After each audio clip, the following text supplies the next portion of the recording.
안녕하십니까. 2020학년도 대학 수학능력시험 국어 6월 모의고사 해설을 맡은 종로학원 김숙 강사입니다. 네, 학생들 어떻게 시험 잘 쳤습니까? 네, 기본적으로 작년 수능에 비하면 전체적으로 조금 쉬운 난도로 느껴졌겠습니다만 다분히 곳곳에 숨겨져 있던 함정이나 아니면 세부 내용을 파악하지 못하면 풀 수 없는 문제 또는 단순히 지식을 암기하는 것만으로는 이해할 수 없는 실제 학생이 스스로 이렇게 분석해야 되는 그런 기능을 요구하는 그런 문제들이 많이 나와서 생각보다는 점수가 잘 나오진 않을 수도 있다는 생각이 들긴 하고요. 다만 학생 여러분께서는 이번 시험을 통해서 각자 자기에게 부족한 부분이 무엇인지 다른 학생들이 이렇게 어떤 비율로 맞췄는가에 대한 정답률 같은 것들을 비교해서 이제 11월에 본 시험을 앞둬서 각자 보완해야 될 부분을 찾길 바라는 그런 시험이 되길 바라겠습니다. 그리고 오늘 시험 친 건 다 고생하셨고 열심히 하십시오. 자, 우선 이제 시작을 할게요. 오늘은 전 문항에 대해서 다 이야기를 할 예정입니다. 그리고 각 영역별로 선생님이 느끼고 있는 바에 대한 간단한 설명과 동시에 상대적으로 학생들이 어려워했던 문제에 대한 해설 중심으로 해서 진행을 하도록 할게요. 자, 1번부터 3번까지 화법 문제입니다.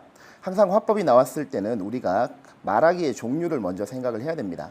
그러니 개인적인 말하기인 어떤 대화나 아니면 정보를 전달하는 말하기인 발표 아니면 어떤 공동의 문제를 해결하기 위한 협상, 토의, 토론 이런 말하기 종류와 관련한 학습을 기본적으로 조금은 하시길 바라고요. 다만 이번 화작 같은 경우에는 그렇게 전반적으로 작년 수능에 비해서 난도가 높진 않았습니다. 다만 긴장을 너무 한다든지 아니면 그 화법과 작문을 너무 짧은 시간 내에 풀어야 되겠다는 강박을 갖고 있었다면 실수하기 좋았던 부분이 있어서 그런 부분은 주의해야 하겠습니다. 자, 1번부터 3번. 자, 발표가 나왔네요. 그리고 주어져 있는 문제들은 전체적으로 그렇게 어렵진 않습니다. 1번 같은 경우에는 발표 전략에 대해서 확인할 수 있느냐에 대한 얘기. 그 다음 2번은 글의 내용과 비교해서 자료를 제시하고 그 자료가 어떻게 활용될 수 있는가에 대한 부분을 묻는 문제. 그 다음 3번 같은 경우에는 듣기 과정과 관련해서 어떻게 반응하면서 듣는가에 대한 이야기를 물었습니다. 시작부터 전형적인 문제들이 나왔다고 볼 수 있죠. 1번부터 갈게요. 위 발표에 대한 설명으로 가장 적절한 걸 고르라고 했습니다. 학생 여러분이 선지를 보면서 찾아야 될 게 있습니다. 무엇을 확인해야 될까요? 선지에서 말하고 있는 내용이 제시문의 어느 부분에서 언급이 되고 있을까에 대한 정보를 먼저 확인한 다음 과연 그 부분에서 선지에서 설명하고 있는 바대로 진행이 되고 있는가만 확인하면 간단한 문제라고 생각합니다. 당연히 이건 4번으로 볼 수 있을 거고요. 여러분들이 보십시오. 4번. 청중에게 질문을 던지고 청중의 반응을 확인하며 추가 정보를 제시하고 있다라고 한다면 분명히 화법과 작문 같은 경우에도 증거를 찾아야 될 겁니다. 세 번째 단락을 보면 화면 2를 가리키며 나온 부분 있지 않습니까? 이 탈은 중국의 장수 관우탈인데요. 무엇이 가장 먼저 보이세요? 라고 물었죠. 그 다음 청중의 대답을 듣고는 저는 용이 새겨진 복잡한 모양에 관해 시선이 갔습니다. 이런 부분을 보면 분명히 4번에서 언급하고 있는 것처럼 청중의 반응을 확인하고 있다는 걸 확인할 수 있습니다. 나머지 선지에서는 전반적으로 학생들이 어렵지 않게 걸러낼 수 있었던 부분이기 때문에 넘어가도록 할게요. 자, 상대적으로 1번에 비해 2번 문제는 조금 어렵게 느껴질 수도 있습니다. 여러분들이 이 문제의 구조를 정확하게 파악을 해야 되는데 화면 1, 2, 3, 4 이렇게 나와 있다면 여러분들이 제시문 또한 1, 2, 3, 4 이 순서에 맞춰져 있다는 걸 생각해서 전체의 흐름과 특히 이 화면 4번과 관련해서 제시하고 있는 정보를 이용하는 것이 큰 도움이 됐을 거라 생각합니다. 자, 마지막 단락을 봅니다. 화면 4를 가리키며 라고 나와 있는 부분 있죠? 두 번째 줄을 보시면 선을 활용하여 단순하게 표현된 왼쪽 탈들 화려한 장식에 다소 복잡한 오른쪽 탈이 보이시죠? 라고 말을 했습니다. 그렇다면 여러분들이 우선 A와 B와 관련한 증거 중에선 힌트 중에선 B와 관련한 걸 먼저 찾을 수 있다는 생각을 해야 될 겁니다.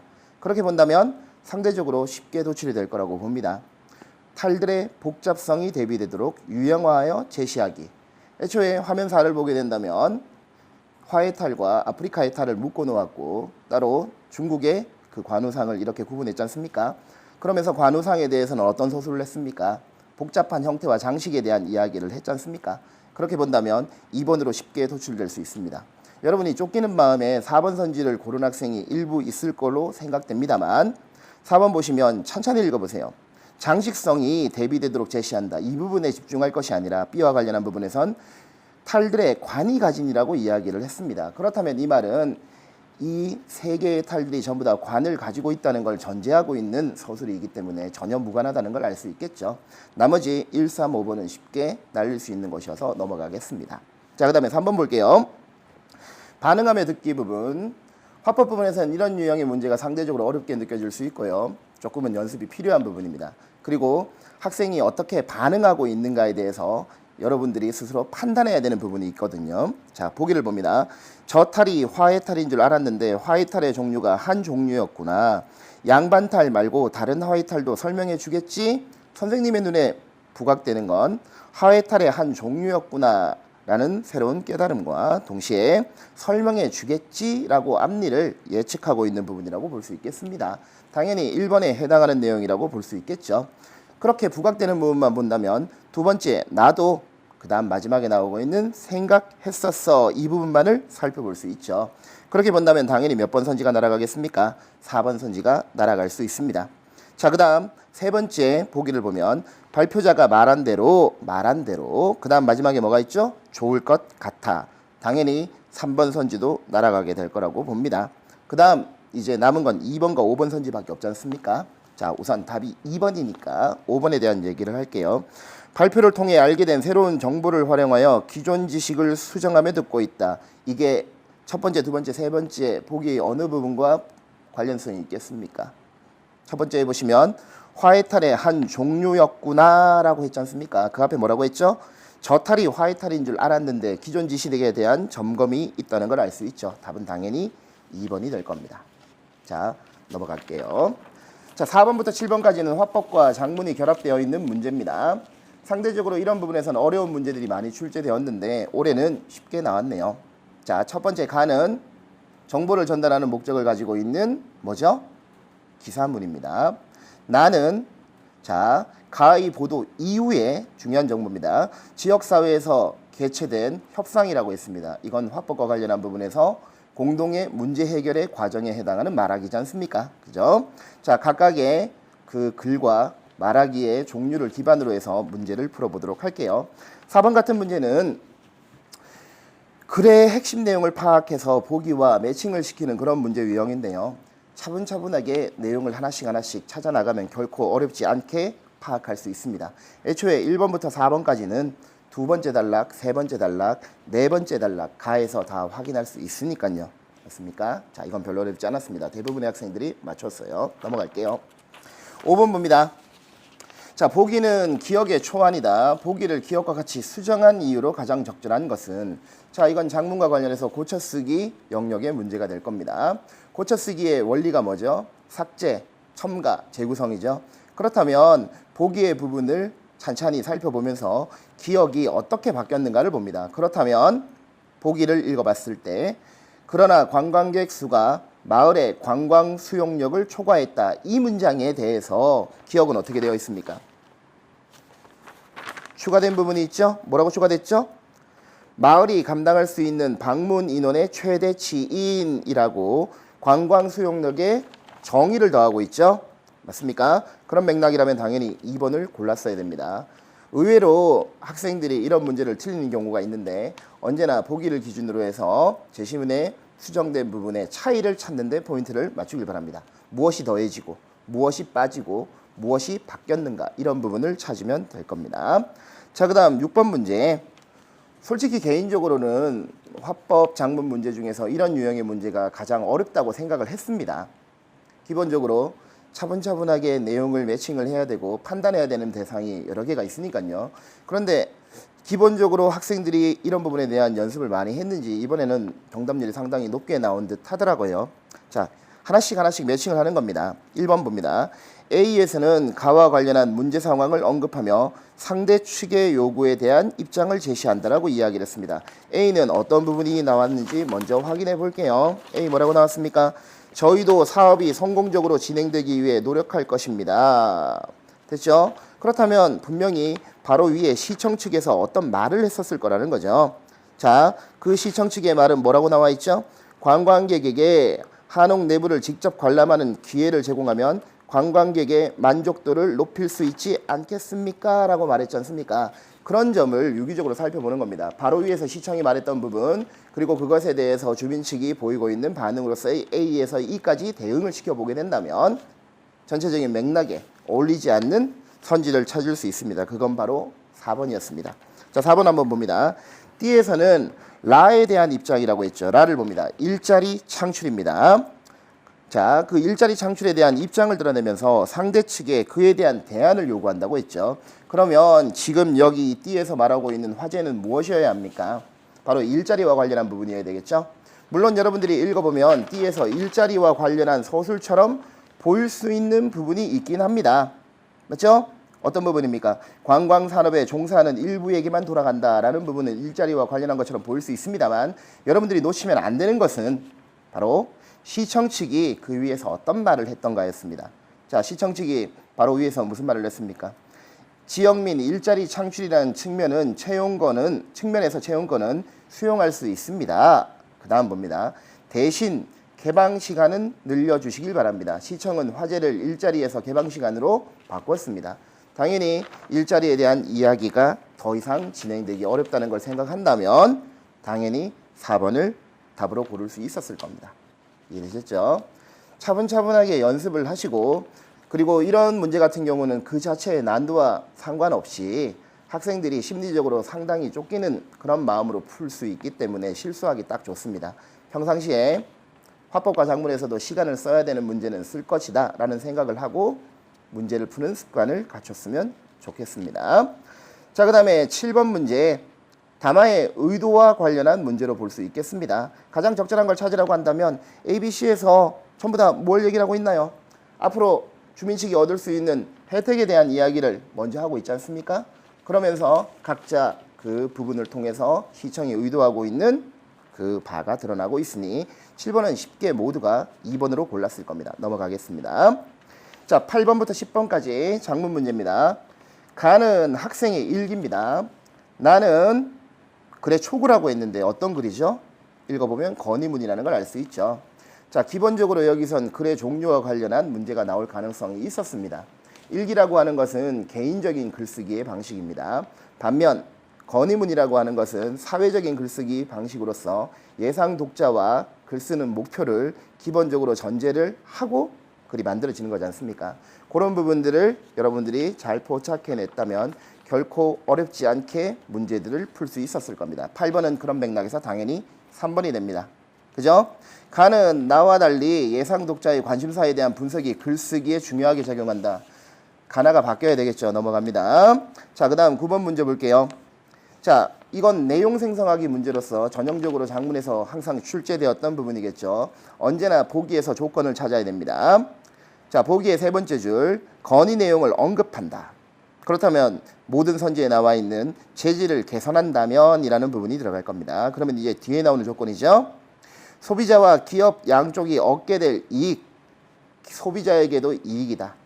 그리고 기업에도 이익이다 라고 하는 것이 둘 다 나와야 됩니다. 어느 하나에 대해서만 나오면 틀립니다. 또는 이익인 것처럼 보이지만 글의 내용과 무관해도 틀릴 겁니다. 그런 맥락으로 본다면 2번, 3번, 4번은 애초에 쉽게 날릴 수 있겠죠. 왜요? 둘 다의 이익이 아니니까요. 자, 1번 같은 경우는 급한 마음으로 보다 보면 틀린 학생이 일부 있었겠습니다만 조금만 생각해 보세요. 재질을 개선한다면 소비자는 질 좋은 PVC 제품을 구매할 수 있는 기회를 얻게 된다고 했습니다. 건의문은 환경오염과 관련해서 PVC 제품에 대한 문제 제기를 하고 있는 상황이지 않습니까? PVC 제품이 가지고 있는 품질 문제를 제기하고 있지 않으므로 1번은 당연히 날아가는 상황이 되었고 5번이 답이 되는 이유가 됐습니다. 됐죠? 자, 10번 문제. 1번부터 10번까지 화법 작문 문제 중에서 가장 학생들이 어려워했을 그런 문제라고 보여집니다. 성급하게 고르게 되면 틀릴 가능성도 높았고요. 자, 우선 자료 활용의 이런 유형의 문제에서는 우선 자료의 성격을 봐야 됩니다. 가에는 논문 자료가 나와 있습니다. 여러분들이 가에 나와 있는 정보를 뽑아낸다면 플라스틱이 가지고 있는 장점과 단점에 대한 이야기가 첫 문장에서 나왔고, 그 다음 플라스틱의 종류를 분류의 방법으로 이야기를 했습니다. PVC, PP, PET 맞죠? 그런 다음 각각의 장단점에 대한 간략한 소개가 나온 게 갑니다. 어느 부분에서 어떻게 활용할까 제대로 판단해야 되겠죠. 나를 봅니다. 나는 통계 자료가 나와 있습니다. 1인당 연간 플라스틱 사용량에 대한 이야기가 나왔고요. 우리나라 같은 경우에는 전체적으로 본다면 세계 3위에 랭크되어 있음을 확인할 수 있겠죠. 그리고 2009년부터 2015년까지 통계 자료를 보면 점진적으로 계속 증가하고 있는 상황이라는 걸 알 수 있습니다. 당연히 플라스틱 사용량이 늘어나고 있다는 것에 대한 문제 제기로서 이 자료를 사용하기 좋을 겁니다. 다음은 보고서에 대한 자료입니다. 재질에 따른 재활용의 정도. 여러분들이 특이한 점을 찾아야 됩니다. 재활용 정도에서 용이함과 어려움으로 나눴을 때 PVC는, 즉 건의문에서 대상이 되고 있는 PVC는 재활용이 어려운 소재로 분류되고 있습니다. 당연히 이 부분을 활용해서 이야기를 할 거라고 봅니다. 자, 그런 맥락에서 보면 여러분들이 상대적으로 쉽게 날릴 수 있는 선지도 있었고 함정에 빠지기 쉬운 선지도 있었네요. 자, 1번, 4번, 5번은 쉽게 날릴 수 있는 선지가 됩니다. 하나하나 다 이야기할 필요가 없을 정도로 간단한 거였고요. 다만 이제 2번과 3번 중에 함정이 될 수 있었던 건 어떤 거겠습니까? 2번이겠죠? 자, 니은 봅니다. 가를 활용하여 상대방의 입장을 이해함을 드러낸다. 가에는 무슨 내용이 나왔습니까? 플라스틱 소재가 가지고 있는 장점에 대한 이야기가 나왔고 그 중에서도 PVC가 사용되는 이유가 나왔습니다. 당연히 가의 논문에 나타나 있는 내용을 사용한다면 플라스틱 중에서도 PVC는 아주 좋은 물성을 가지고 있는 소재가 될 겁니다. 자, 그랬을 때 PVC로 필통을 만드는 이유가 가격과 가공성 면에서 유리하며 질기기 때문일 것이라는 내용을 추가해야겠군이라고 했습니다. 연습이 상대적으로 조금 된 학생이라면 2번이 마치 답처럼 보여서 고르고 싶은 그런 마음이 들 겁니다. 무슨 이유 때문이겠습니까? 분명히 여기에서 첫 문장에서 가공성이 우수하고 저렴하다라고 하는 것은 PVC에 대한 장점으로 나온 것이 아니라 플라스틱의 장점으로 나온 거지 않습니까? 그러다 보니 이건 PVC하고는 상관이 없는 것처럼 느껴져 라고 해서 고르기 좋습니다만, 자, 문제를 다시 봅니다. 적절하지 않은 걸 고르는 겁니다. 자, 2번 선지가 적절하지 않습니까? 천천히 한번 생각해 보십시오. 플라스틱이 이런 장점을 가지고 있어서 지금 이 PVC하고는 연결되지 않는다? 여러분들, 플라스틱이 가지고 있는 모든 물리적 특성은 PVC에도 똑같이 해당되는 특성이라고 보면 될 겁니다. 그렇기 때문에 단순히 지금 첫 문장에서 얘기하고 있는 플라스틱에 대한 서술만으로 PVC와는 무관하다라는 이야기를 하는 건 근거 없음을 이야기를 할 수 있죠. 거기에다가 여러분들이 PVC와 관련해서 추가적으로 PVC에만 해당하고 있는 물성이 2번 선지에 추가되어 있다면 그 2번을 고르고자 하는 함정에서 빠져나올 수 있었을 겁니다. 자, 논문의 네 번째 줄 봅니다. 염화 비닐이 주성분인 PVC는 질기고 깨지지 않아라는 말이 있지 않습니까? 그렇다면 플라스틱이 가지고 있는 공통의 장점에 무엇이 더해집니까? 2번 선지에 나오고 있는 질기기 때문이라는 말이 분명히 PVC에 추가적으로 더해지고 있는, 플라스틱의 그 공통의 특성에 추가적으로 더해지고 있는 장점으로 볼 수 있겠죠. 그렇게 본다면 2번은 함정에서 빠져나올 수 있어야 된다는 얘기입니다. 자, 그렇게 본다면 3번 한번 보십시오. 뭔가 지엽적이고 상당히 어떤 맥락에서 비속어를 쓴다면 쪼잔한 문제처럼 느낄 수도 있어요. 자, 3번 선지의 세 번째 줄 봅니다. 자, 2009년에서 2015년 기간 중, 자, 세 번째 줄, 세계 3위에 해당한다. 판단합니다. 1, 2, 3 맞죠? 자, 그 다음 많고 증가율이 가장 높다고 했습니다. 여러분들, 증가율이라는 건 무엇으로 표현됩니까? 그래프에선 기울기라고 볼 수 있죠. 자, 증가율을 한번 공통된 그 추세에 따라서 기울기를 한번 그려보세요. 우리나라가 가장 높습니까? 시작 지점에서는 가장 낮았던 6등이었던 것이 2015년도가 되었을 땐 몇 등으로 갔습니까? 4등으로 간 나라가 있죠. 어느 나라입니까? 바로 체코가 있죠. 그렇다면 증가율이라고 하는 것 자체는 단위 시간당 증가한 속도를 따져야 되는 것이니 우리나라가 가장 높다고 말하는 건 옳지 않습니다. 지엽적이고 쪼잔하죠? 하지만 정보를 정확하게 읽을 수 있느냐를 평가한다는 맥락에선 충분히 나올 수 있었을 만한 문제였고, 이후에 학생 여러분께서도 아무리 시간에 쫓긴다고 하더라도 화법 작문에서 지엽적인 부분 찾아야 되는 부분이 있다면 무조건 증거를 찾으려는 습관을 들이시길 바랍니다. 자, 화법과 작문은 이렇게 마무리를 짓도록 할게요.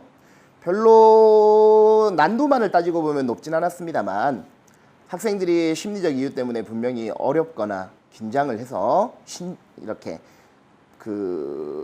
집중력이 풀렸거나 흥분했거나 그런 상황이 되면 틀릴 수 있는 부분이 있으니까요. 화법 작문을 너무 등한시하거나 아니면 애초에 화법 작문을 빨리 해결하겠다라고 하는 그런 생각은 버리시고 조금은 연습을 하시길 바랍니다. 훈련이 필요한 부분은 맞습니다. 자, 그런 맥락에서 이제 다음 문법을 할게요. 올해 문법은 조금 특징적인 부분이 있습니다. 6월 모의고사 중에서는 가장 상대적으로 영역 중에 따졌을 때 다른 부분에 비했을 때 난도가 높았던 부분으로 보여지고요.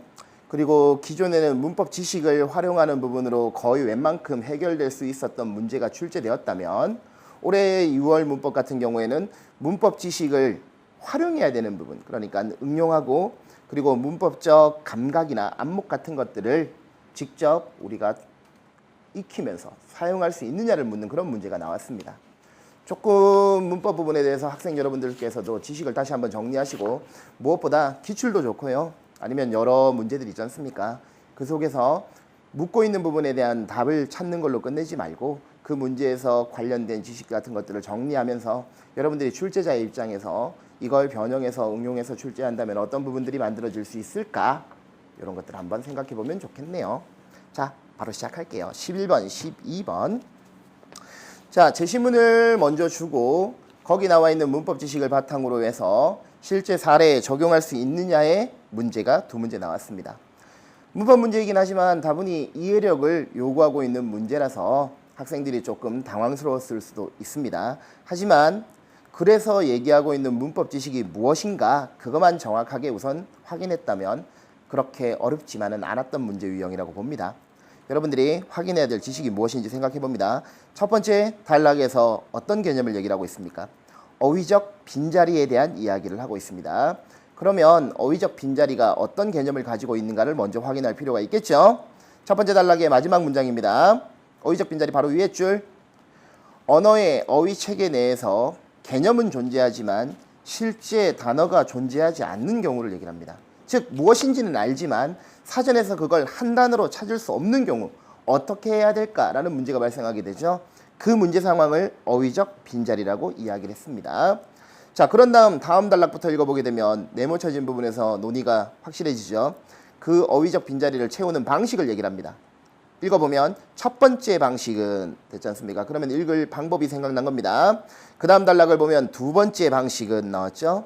그 다음 단락은 세 번째 방식은 이렇게 나왔죠. 그러면 보기에서 여러분들이 반드시 얻어야 되는 지식은 뭡니까? 어휘적 빈자리의 개념 됐죠? 그 다음 어휘적 빈자리가 채워지는 세 가지 양상, 그에 대한 정보만 뽑아내어서 선지에서 얘기하고 있는 예시들의 그 개념을 적용하기만 하면 될 겁니다. 자, 11번 문제 볼게요. 학생들이 11번부터 조금 어렵게 느낀 학생들이 있을 수 있습니다만 여기서 말하고 있는 이 도야지라는 개념이 오늘날 어떻게 바뀌었으며 거기서 어휘적 빈자리와 관련한 어떤 문제가 생겼는가 그것만 판단하면 되지 않습니까? 바로 갑시다. 1번 예전입니다. 도야지에 해당하는 개념이 지금은 사라졌다. 맞습니까? 틀렸습니까? 그러면 먼저 확인해야 되는 게 뭡니까? 예전에 도화지가 무슨 뜻이었냐라는 거지 않습니까? 뭐라고 나와 있습니까? 현대국어에 뭐라고 얘기를 했습니까? 돼지라고 얘기했지 않습니까? 그런데 지금 우리가 이 돼지라는 말이 있습니까? 없습니까? 지금 선생님이 계속 돼지 그러고 있지 않습니까? 뭔가 기분이 묘합니다만 분명히 사라지지 않았습니다. 지금도 사용하고 있습니다. 1번 날립니다. 2번 봅시다. 예전에 돛은 도야지의 하이어로 의미가 한정적이다. 자, 요즘 최근에 문법 문제가 가지고 있는 특징 중에 하나입니다. 분명히 여기에서는 그 단어의 의미 변화와 관련한 테마를 제시문으로 보여줬는데 분명히 글을 읽다가 보면 의미 변화와는 그렇게 상관이 없는 단어 간의 의미 관계에 대한 이야기를 하고 있죠. 바로 뭡니까? 상하 관계에 대한 이야기가 나오고 있는 겁니다.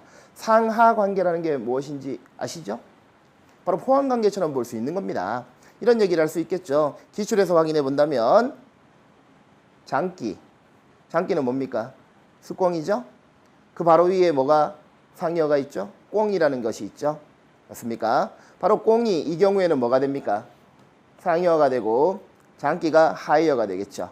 그렇다면 하이어와 상이어 중에 어느 것이 더 의미가 복잡한가? 잠깐 기출에서 나왔던 것들을 점검해 본다면 복잡성의 기준으로 놓고 보면 하이어가 의미가 복잡하죠. 그러면서 나오는 게 뭡니까? 의미 요소라고 하는 개념이 있었죠. 기출 한번 찬찬히 살펴보시면서 문법 지식을 확인하시길 바랍니다. 여러분들이 기출 문제에서 문법 지식을 추가적으로 뽑아내어서 새롭게 여러분들이 쳐야 되는 시험에 이용할 수 있어야 되니까요. 그렇게 본다면 한번 생각해 보세요. 예전에 돛은 뭡니까? 이건 돼지였지 않습니까? 지금으로 치면. 도야지의 하이어라고 얘기했습니다. 도야지는 뭡니까? 새끼 돼지 얘기하는 거 아니겠습니까? 그렇다면 뭐가 하이어입니까? 새끼 돼지는 돼지 맞지 않습니까? 그렇다면 반대가 돼야 되겠죠. 도야지가 돛의 하이어가 돼야 되겠죠. 그죠? 새끼 돼지는 돼지 중에 한 종류에 불과하니까요. 당연히 날린다는 얘기입니다. 자, 그렇게 본다면 3번 볼게요. 지금의 돼지와 예전의 도야지가 나타내는 개념은 다르다. 그렇죠. 예전의 도야지는 새끼 돼지였지 않습니까? 지금의 돼지는 뭐죠? 방금 2번 선지에서 얘기했던 것처럼 상이어로서의 돼지죠. 당연히 답은 3번이 될 겁니다. 됐죠? 4번은 어휘적 빈자리는 예전부터 있었다. 아닙니다. 도야지가 있었죠. 그 다음 5번 같은 경우에는 고유어 단어가 사용된다. 아니죠. 지금은 뭘 사용하고 있습니까? 돼지의 새끼 이런 말 하고 있지 않습니까? 그거 개념을 생각합니다. 자, 12번 문제. 쫄 거 없고요. 첫째, 둘째, 셋째가 뭔가를 봅니다. 첫째는 뭐죠? 단어가 없으면 구를 만든다는 겁니다. 두 번째 방식은 뭡니까? 고유어가 없으면 외래어나 한자를 쓴다는 얘기입니다. 됐죠? 세 번째는 상이어로 하이어를 채운다라는 얘기지 않습니까? 됐죠? 그렇게 본다면 기억 봅니다. 맞사위, 막내 사위는 단어가 있죠. 그런데 두 번째, 세 번째 사위에 대해서는 개념은 있죠. 맞죠? 둘째 딸의 남편, 셋째 딸의 남편이라는 것. 하지만 그걸 지칭하는 단어가 없어서 어떻게 썼습니까? 둘째, 셋째라는 말을 썼죠. 그렇다면 이건 뭘 의미하는 거예요?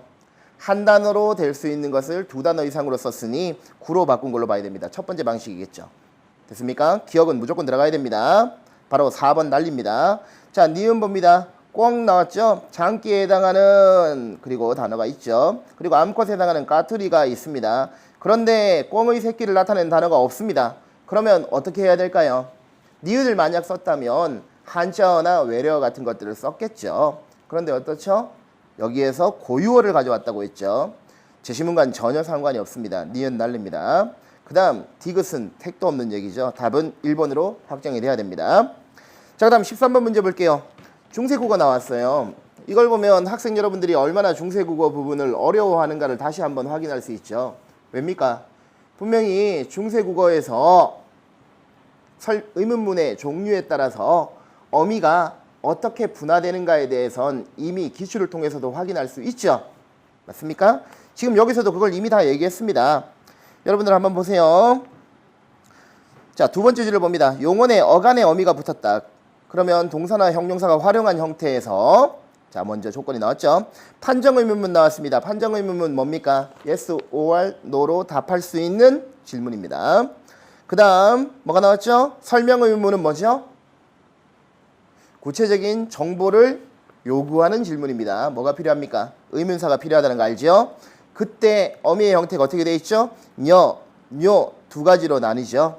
즉 판정의문문은 아 계열의 의문이, 그 다음 설명의문문은 오 계열의 그 어미가 사용된다는 걸 다시 한번 이야기를 하고 있죠.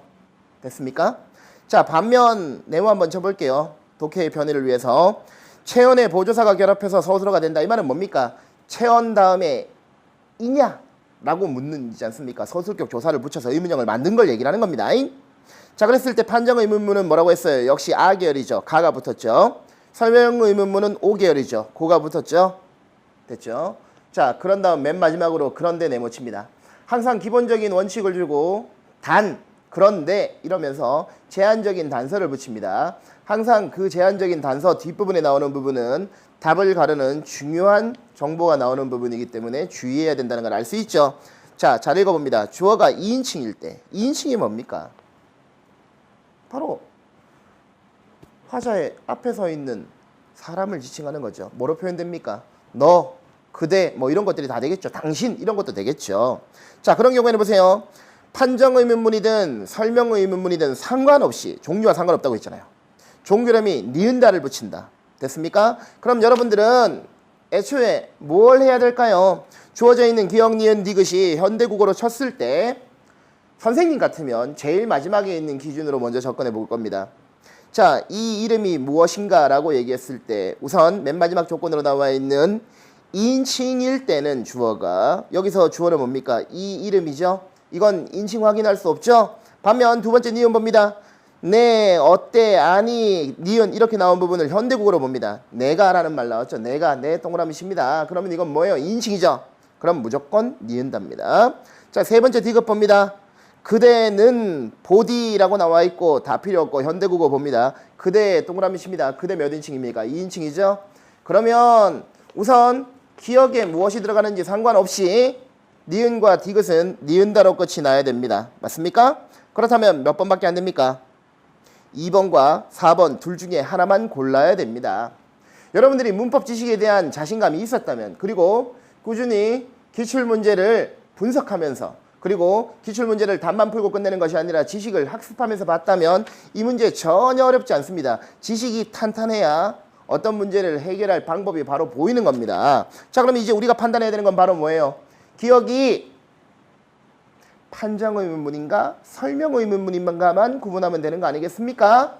자, 그렇다면 설명의문문엔 뭐가 있다고 얘기를 했어요? 의문사가 있다고 얘기했죠. 현대국어 봅니다. 이 이름이 무엇인가 나왔죠. 무엇? 줄 한번 꺼볼까요? 이거 뭡니까?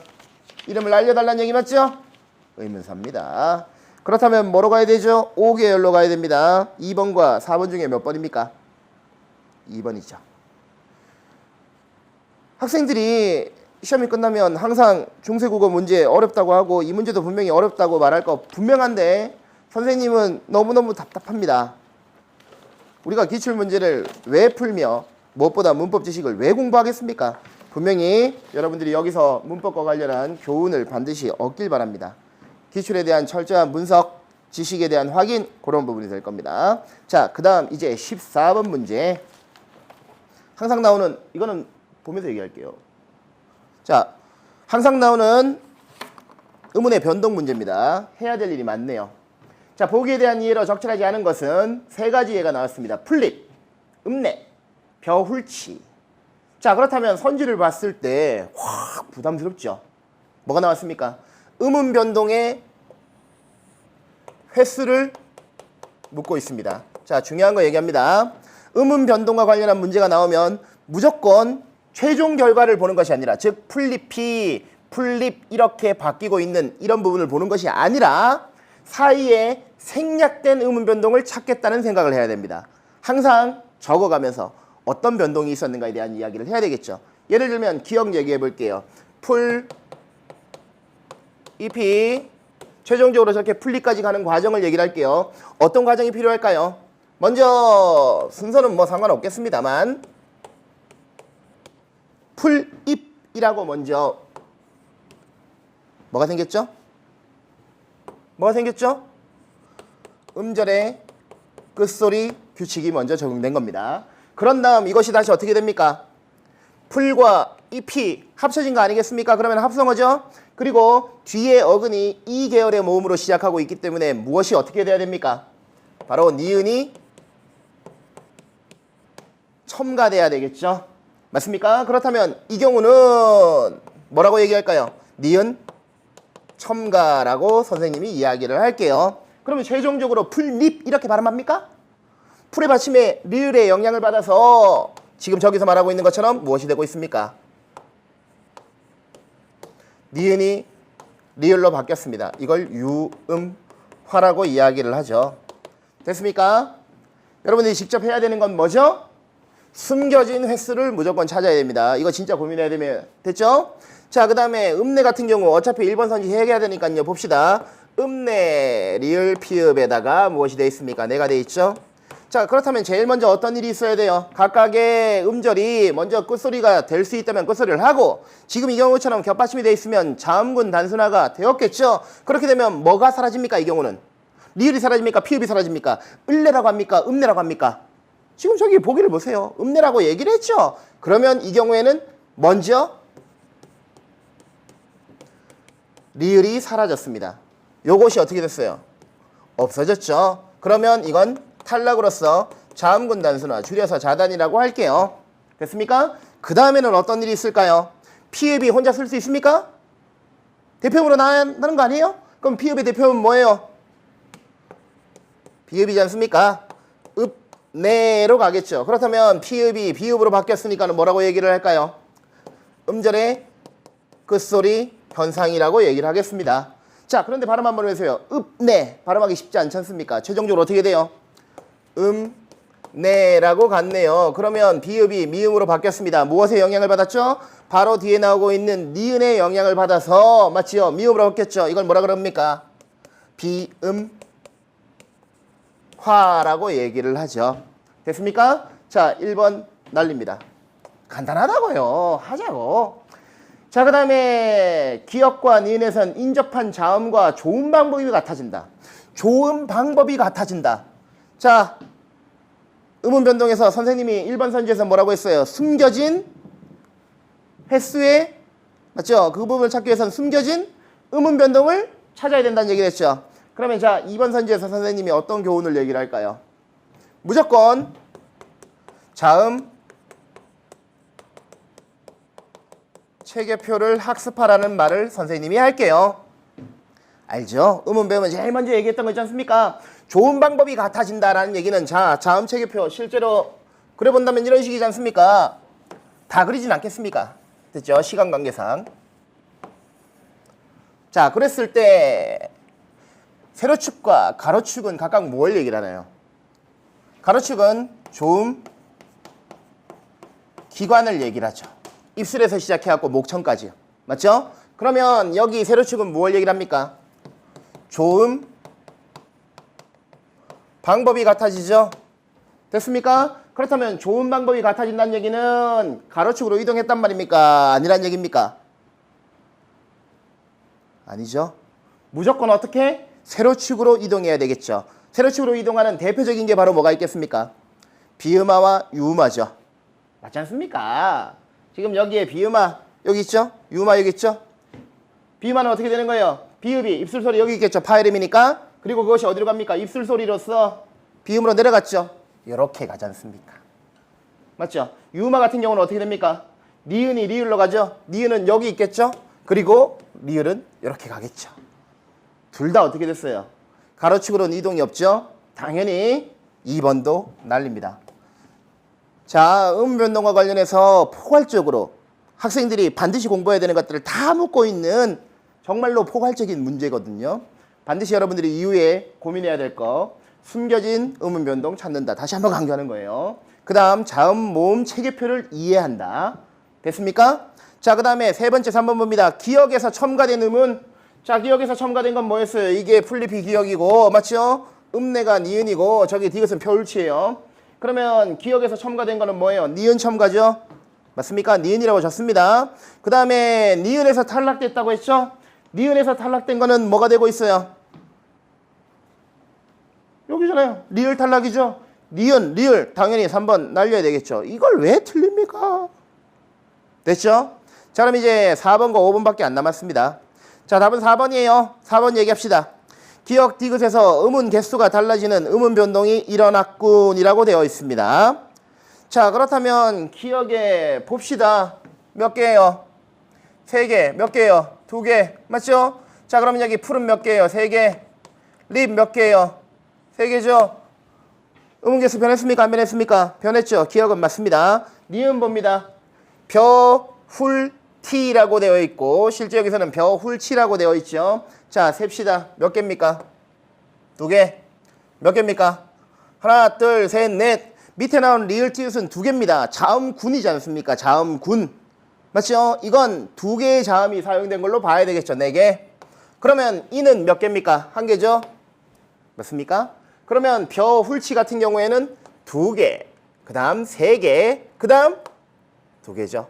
자, 이제는 더하기 놀이가 됐네요. 몇 개입니까? 2, 4, 1, 합 7. 맞죠? 벼울치는 몇 개죠? 2, 3, 2, 합 7. 됐습니까? 음운 개수가 니은은 디귿은 달라지지 않았습니다. 답은 4번입니다. 됐죠? 기억은 리을로 인해 기억은 무엇이에요? 유마가 있었죠. 됐습니까? 그 다음 여기 봅시다. 디귿은 모음이로 인해, 즉 여기 이 벼훌 티읕이 있지 않습니까? 이게 치읓으로 갔네요. 자, 디귿과 치읓이 뭘 만나? 디귿과 티읕이 뭘 만나? 지읒과 치읓으로 바뀌었죠. 뭐로 바뀌었죠? 구개음으로 바뀌었지 않습니까? 그걸 구개음어라고 얘기를 하잖아요. 뭐 때문이죠? 바로 여기 있는 이 모음 때문이지 않습니까? 됐습니까? 그렇게 본다면 당연히 이로 인해 동화되는 음운 변동 구개음어가 있다는 얘기니까 답은 4번으로 다시 확인을 했습니다. 5번도 날릴 수 있다는 얘기겠죠. 됐습니까? 의외로 학생들이 이야기를 해보면 지금 이 14번 문제를 많이 어려워하는 학생들이 있더라고요. 여러분들이 음운 변동이라는 것은 문법을 공부할 때 가장 처음에 배우는 단원이라서 모두가 다 확실하게 알고 있는 것처럼 보입니다만 분명히 그만큼 평가원은 훨씬 더 자세하고 깊이 있게 이해하고 있느냐, 모든 것을 알 수 있느냐, 그걸 바탕으로 해서 문제를 냈음을 다시 한번 강조하겠습니다. 그런 부분 주의해 주세요. 자, 그 다음 15번 문제로 넘어갈게요. 요것도 선생님이 가지고 얘기를 할게. 자, 문제 봅니다. 보기에 기역, 니은에 해당하는 옛길이 묶인 것으로 적절한 것은 나왔습니다. 기역, 니은. 기역, 니은이 뭔가 봐야 되겠죠? 보기에 맨 밑에 보면 뭐라고 나왔어요? 피동문과 사동문이죠. 자, 그러면 이 문제에서 묻고 있는 건 뭡니까? 피동, 사동을 구분할 수 있는가에 대한 얘기죠. 맞죠? 문법 요소. 맞죠? 그 부분에서 나오는 겁니다. 언어 규범 이렇게 뭐 설명하고 있는 문법 교과서도 있긴 하더만요. 자, 그랬을 때 피동과 사동을 구분하는 가장 중요한 방법은 뭡니까? 전미사 사용하는 겁니까? 이희리기, 우구추 이걸로 구분할 겁니까? 그걸로 구분 안 되죠. 왜? 이희리기 4개의 형태가 같은데 형태만으로 구분을 할 수가 없죠. 같은 형태를 어떻게 구분합니까? 애초에 의미를 알아야 됩니다. 피동문은 무엇을 당하다. 그렇게 해석돼야 됩니다. 사동문은 뭡니까? 시킬 사자죠. 뭐라고 해석해야 될까요? 마치 영어의 사역동사처럼 뭐뭐하게 만들다, 뭐뭐하게 시키다, 뭐뭐하게 하다 이런 식으로 바뀌어야 될 겁니다. 그것만 이해하고 있다면 이 문제는 되게 단순한 문제처럼 보여요. 됐습니까? 그래서 골랐을 때 학생들이 몇 번을 고르게 될까요? 선생님이 바로 해볼까요? 학생의 이모니 새 친구로 갈림을 당했답니다. 맞죠? 피동 맞습니다. 삼촌이 형에게 그 텃밭을 갈렸다. 됐습니까? 그럼 삼촌이 형에게 그 텃밭을 갈림을 당했다. 맞습니까? 아니죠. 삼촌이 형에게 그 텃밭을 갈게 만들었다가 됐으니 니은은 사동 맞아 보입니다. 됐습니까? 자, 선생님은 이제 나머지 것들, 답이 아닌 것들을 지울게요. 몇 번을 날릴 수 있습니까? 2번, 3번, 4번 다 날립시다. 당연히 여러분들이 할 수 있다는 걸 전제로 하는 거예요. 실제 찾아보게 되면 2번은 OX 됐습니까? 그 다음에 3번은 XO 그 다음에 4번은 XX가 돼요. 자, 그러다 보면 5번도 O예요. 이제 당황하기 시작하죠. 분명히 기억은 피동이었어요. 니은은 사동이었어요. 갑시다. 학생이의 이모니 새 친구로 갈림을 당했다. 피동 맞습니다. 삼촌이 형에게 그 텃밭을 갈게 만들었다. 오, 사동 맞습니다. 자, 이거 봅니다. 큰 마당에 눈이 빗자루에 쓸림을 당했다. 피동 맞습니다. 내 동생에게 거실 바닥만 쓸게 만들었다. 사동 맞습니다. 이거 어떻게 해야 돼요?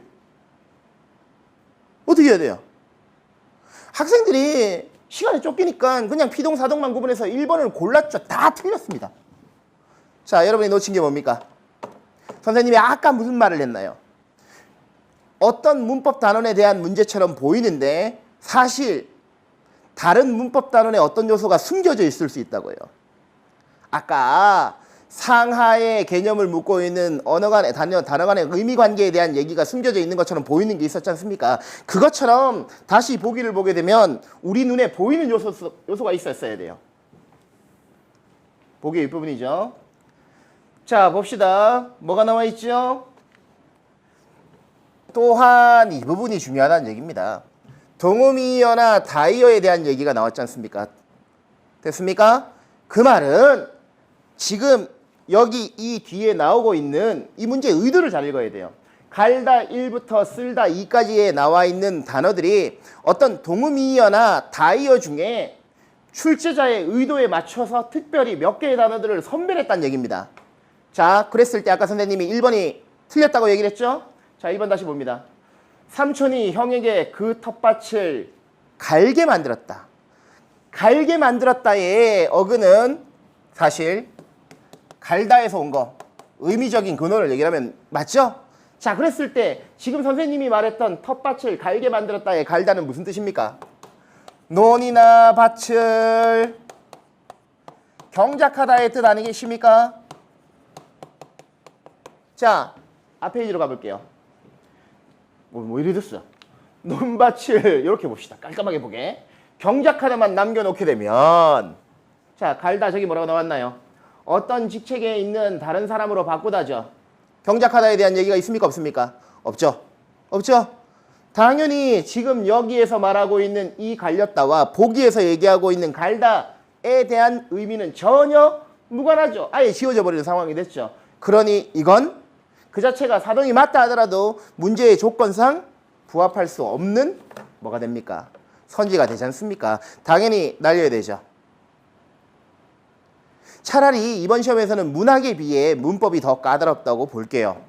만약 9월도 조금 자세히 봐오기는 해야 되겠습니다만 9월에도 문법이 이것처럼 약간 까다롭게 나온다면 올해 수능에서 문법은 어쩌면 킬러 문항을 만들어내게 되는 영역이 될 수도 있습니다. 반드시 문법 지식 다시 한번 찬찬하게 살펴보시길 바라겠습니다. 자, 이제 지우고 이제부터 16번부터 18번 들어가겠습니다. 문학이죠. 자, 올해 문학 먼저 얘기한다면 학생 여러분들이 느끼기에 EBS에 대한 체감 연계율은 높았습니다. 그래서 쉽게 느껴졌을 수 있죠. 다만 어떤 학생들은 문학 문제를 다 쉽게 풀었을 텐데 어떤 학생은 의외로 많이 틀린 학생이 있을 수 있어요. 어떤 학생들이 틀릴지 천천히 한번 생각해 보길 바랍니다. EBS 문학 작품을 암기하려고 한 학생은 틀립니다.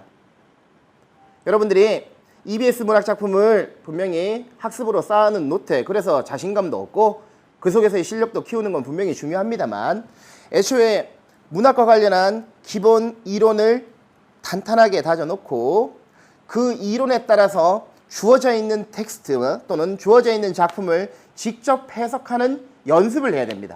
분명히 올해 문제에서 문학은 그렇게 난도가 6월에서 난도가 높진 않았습니다만 일부 개념을 적용해서 직접 감상해야 되는, 분석해야 되는 문제는 의외로 정답률이 낮을 수 있음을 다시 한번 생각하시고 여러분들이 어떤 부분에서 약점이 생기고 보완해야 될 것인가에 대한 계기로 삼아서 11월에는 다 맡을 수 있길 바라겠습니다. 자, 시작할게요. 별로 어렵진 않아요. 16번부터 18번 현대소설. 어우, 아주 대놓고 한국 현대문학의 대작이 나왔네요. 토지 나왔죠? 자, 뭐 토지에 대한 설명은 더 이상 이야기할 필요가 없습니다. 바로 문제 풀겠습니다. 16번 문제. A와 B에 대한 설명으로 적절하지 않은 것은 특정 구간을 설정해 놓고 서술상의 특징을 이론적인 토대를 바탕으로 해서 구분할 수 있는가를 묻는 문제입니다. A 부분은 장면을 중심으로 해서 서술하고 있고요. 그죠? 특정 장면을 무엇하고 있나요? 묘사하고 있지 않습니까? 자, 묘사 중심이죠. 그렇죠? 자, 그 다음에 B 같은 경우는 한 상황을, 지금 여기에서 장면이라고 하는 것은 상황을 말과 행동을 중심으로 해서, 인물의 말과 행동을 중심으로 해서 제시하고 있죠. 자, 그랬을 때 문제는 상당히 디테일을 물어봅니다. 자, 1번 봅니다. A는 비유적 표현을 썼다라고 한다면 그냥 보는 거예요. 덩어리 같은 침묵 나왔죠? 난립니다. 자, B는 음성상징어 뭐 있습니까? 와락와락 흔들어 고래고래 소리 지른다. 있죠? 난립니다. 됐습니까? 자, 3번 봅니다. 의외로 3번 고른 학생이 있을 수 있어요. A는 장면에 대한 관찰을 중심으로 서술한다. 묘사가 문체의 양상으로 나와 있으니 당연히 말할 수 있고요. B에는 인물의 내면에 직접적 서술이 나타난다. 여러분들이 직접 증거를 찾지 않고 감으로 풀게 되면 틀린다는 얘기를 다시 한번 합니다. 여기 보시면 말과 행동 중심으로 한 장면이 나왔습니다. 상황으로서. 맞죠? 그러면 이건 간접적으로 제시하는 거지 어디 직접적 서술이 있나요? 보세요. 여기 B의 중간에 그는 죽을 생각을 했던 것이다. 직접적이잖아요. 느낌으로 풀지 말라고요. 됐죠? 그렇게 해서 3번의 함정에 살짝 빠질 뻔했지만 빠지지 않고 나온다면 그 다음 답이 쉽게 나타납니다. 답은 5번입니다. 갑시다. A는 시간적 배경을 통해 장면의 분위기를 드러낸다. 100번 양보해서 이건 맞습니다. 자정 나옵니다. 그 다음 거사 직전의 긴장감, 장면의 분위기 맞습니다. 자, 그 다음 B는 공간적 배경의 변화를 통해 인물 간의 원인을 드러낸다. 여기 공간적 배경이 바뀌었나요? 방에서 어디로 갔습니까? 연못을 향해서 갔습니다. 자, 변했다 칩시다. 그게 인물 간의 대립의 원인입니까? 그러면 그 A라는 공간에서 B로 이동했을 때 그 B는 이 주인공들이, 인물들이 왜 싸우는가에 대한 근거로서 제시가 돼야 되는 거예요. 전혀 아니지 않습니까? 근거가 아니라 인물의 갈등이 격화되고 그 속에서 서희가 새로운 다짐이나 아니면 앞으로의 어떤 각오 같은 거를 차라리 드러내는 거라면 차라리 맞겠습니다. 원인이 전혀 아니죠. 자, 이 문제는 별로 어렵진 않았습니다만 분명히 여러분들이 비유에 대한 정확한 이해, 음성상징어, 맞죠? 그 다음에 서술상의 특징에서 시제가 갖고 있는 의미, 문체, 양상 이런 것 같은 것들에 대한 개념적인 이해가 바탕이 되어야 되는 문제로서 이후에도 여러분들이 유심히 살펴볼 수 있어야 된다고 봐요. 자, 17번 갑니다.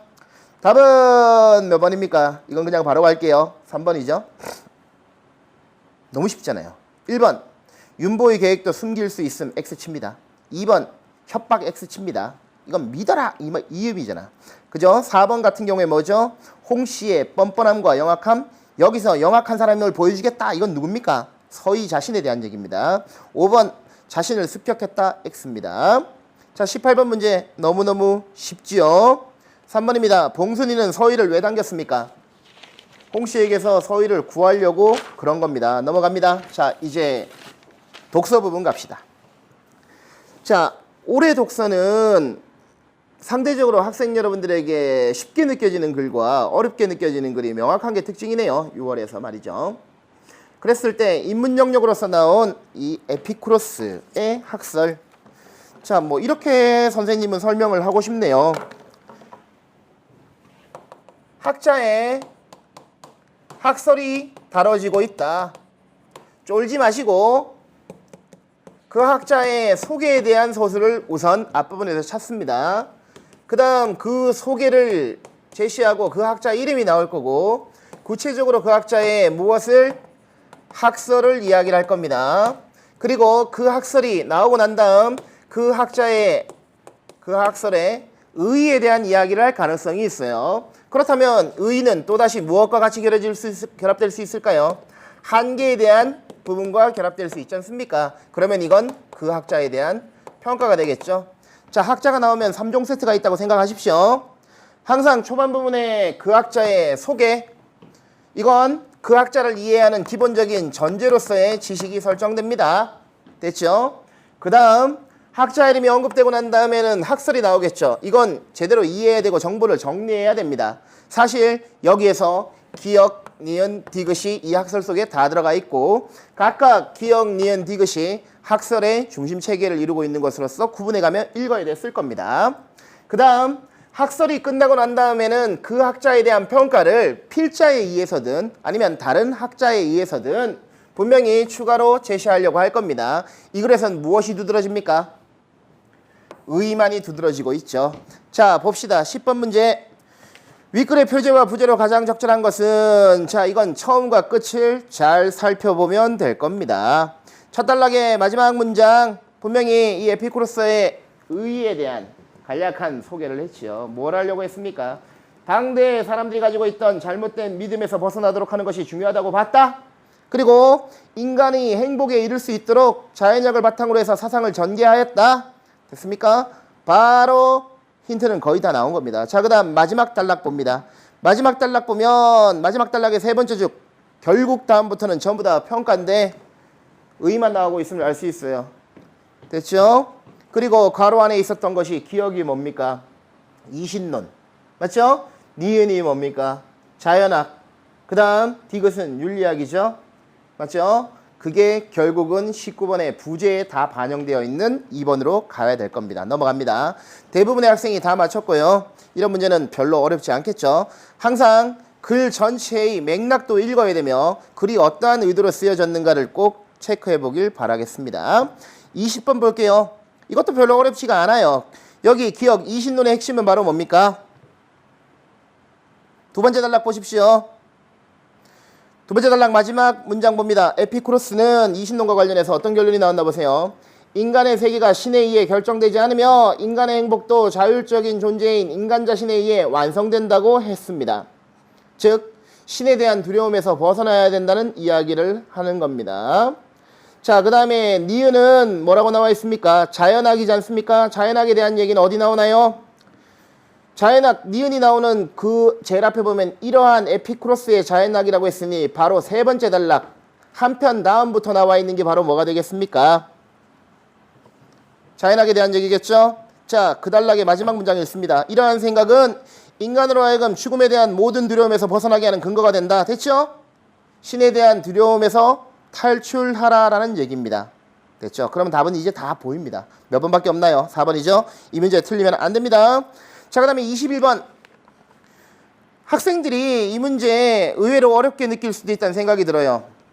오랜만에 독서에서 비판적 사고의 문제가 나왔거든요. 즉, 글의 내용을 이해한 다음 그 글에 나오고 있는 학자의 학설을 비판적 사고로서 접근해보라라고 얘기를 하는 겁니다. 자, 만약 9월에도 이런 유형의 문제가 나온다면 분명히 올해 수능에선 사실적 이해나 아니면 추론적 이해 아니면 적용 그런 일반적으로 지금까지 나왔던 그런 이해 방식에서 벗어나서 비판적 사고와 관련한 문제를 제시할 수도 있다는 걸 미리 생각해 보면 좋겠네요. 평상시에 인문 영역의 글 같은 것들을 읽었다면 단순히 거기 나오는 정보를 객관적 사실로 받아들이지 말고 우리가 주관적으로 같이 판단을 해볼 수 있는 부분도 있어야 될 겁니다. 자, 그랬을 때, 자, 문제 봅니다. 에피쿠로스에 대해 비판한다고 했을 때 비판 내용으로 적절한 걸 고르라고 했습니다. 그러면 무엇을 비판할 수 있습니까? 아니면 역으로 바꿔봅시다. 무엇을 비판할 수 없습니까?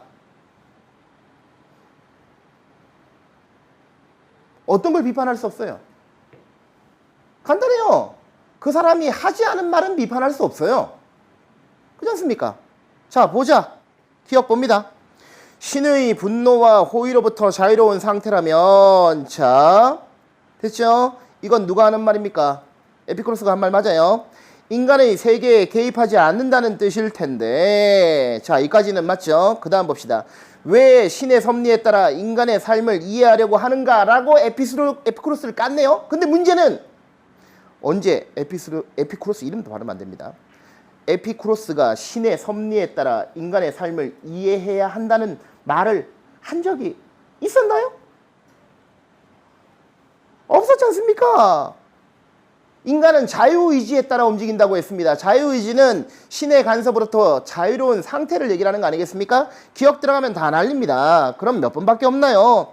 3번과 이제 몇 번밖에 없어요. 5번밖에 없죠. 그럼 이제 뭐만 판단합니까? 디귿, 리을은 우선 시험을 치고 있는 상황이라면 우선 효율성도 중요하겠죠. 기억이 확실하게 틀린 걸 알았다면 이제 니은만 판단하면 됩니다. 니은 봅시다. 원자가 법칙에서 벗어나 우연적인 운동을 한다는 것은 인과관계 없이 뜻하지 않게 움직인다는 뜻일 건데, 자, 그럼 봅시다. 원자가 법칙에서 벗어나 우연적인 운동을 한다는 거 에피쿠로스 말했죠. 자, 그 다음 보자. 그것에 대해서 인과관계 없이 뜻하지 않게 움직인다는 뜻이다. 이거 인정할 수 있습니까? 없습니까? 인정할 수 있죠. 우연적이라는 것은 필연의 반대로서 원인과 결과의 원리에서 벗어나 있다는 얘기니 그건 인과관계 없이 뜻하지 않게 움직인다라는 것과 같은 말 맞지 않습니까? 자, 그런 다음에 뭐가 나왔나요? 그것이 자유의지의 단초가 될 수 있는가라고 물었습니다. 그럼 이제 보자고. 자유의지의 단초가 될 수 있다라는 것으로서 에피쿠로스가 원자의 우연적인 운동을 근거로 삼았나요? 안 삼았나요? 삼았지 않습니까? 여기 자연론 얘기 나왔지 않습니까? 뭐라고 얘기를 했어요? 세 번째 단락이에요. 인간의 영혼도 육체와 마찬가지로 미세한 입자로 구성된다고 얘기를 했고, 그 다음 뭐라고 얘기를 했습니까?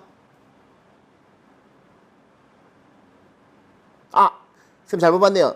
네 번째 단락입니다. 네 번째 단락.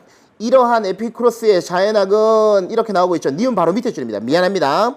자, 뭐라고 나왔습니까? 이는 원자의 운동에 관한 에피쿠로스의 설명에도 명확히 드러난다라고 말했지 않습니까? 그죠? 그러면서 뭐라고 얘기를 했어요? 우연적인 운동을 한다고 했다. 그래서 우주 역시 우연의 산물이다. 따라서 나왔지 않습니까? 그러면서 신의 섭리를 찾을 수 없다고 했습니다. 자, 그까지는 맞아요. 그런데 그 다음에 그로 인해 필연성에 얽매이지 않고 자유의지의 단초로 삼는다라고 얘기한 게 에피쿠로스 맞지 않습니까? 분명히 니은은 에피쿠로스가 한 말이 맞아요. 근데 그것 자체를 문제제기할 수 있죠. 이런 얘기를 합시다. 잘못된 유추 그런 게 있어요. 어떤 외부의 상황을 보고 그 상황을 자기 주장을 합리화하기 위한 근거로 사용했다 칩시다. 그런데 주어져 있는 외부의 상황과 자기의 상황이 인과적으로 대응되는 원리가 명확히 밝혀지지 않는다면 그건 그러한 유추가 성립할 수 없다라는 걸 의미하는 거예요. 잘못된 유추의 오류가 분명히 에피쿠로스에 대해서 지적할 수 있다는 얘기입니다. 그런 맥락에서 봤을 때 니은은 당연히 해당하는 거 맞아요.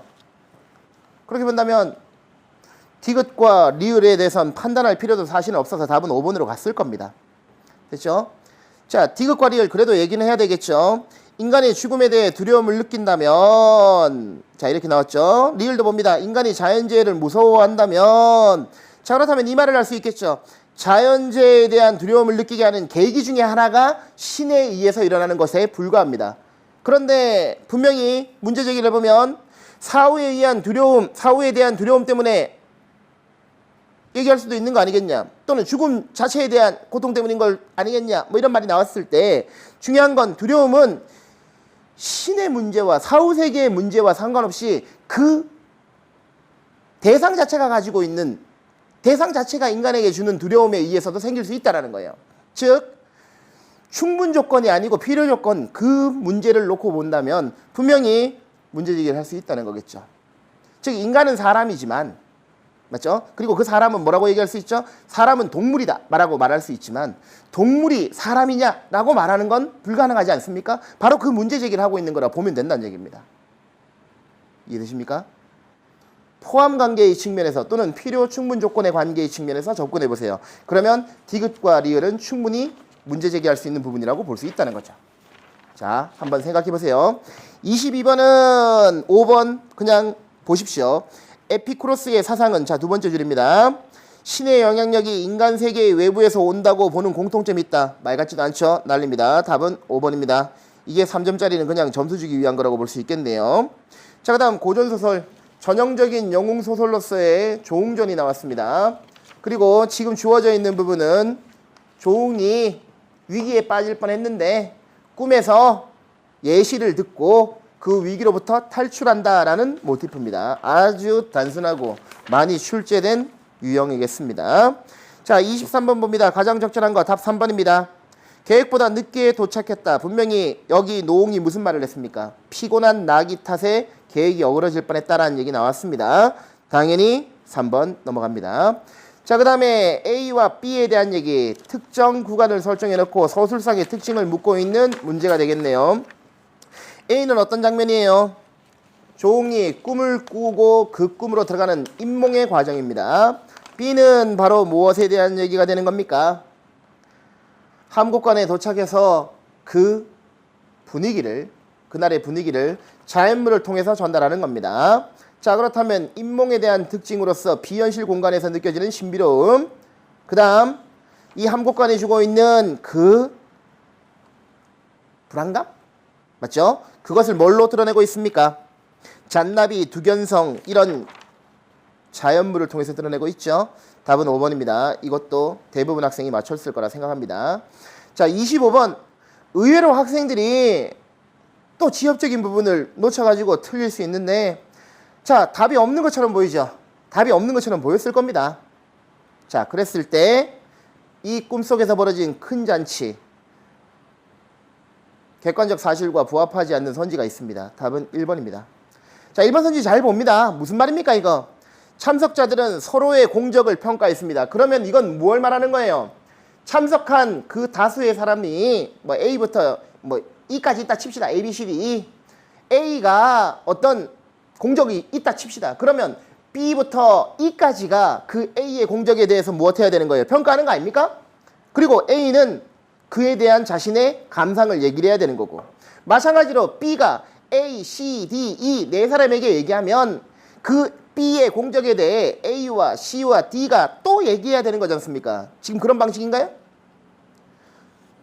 참석자들이 공적을 얘기를 하면 지금 저 위에 앉아있는 노인이 무엇하고 있습니까?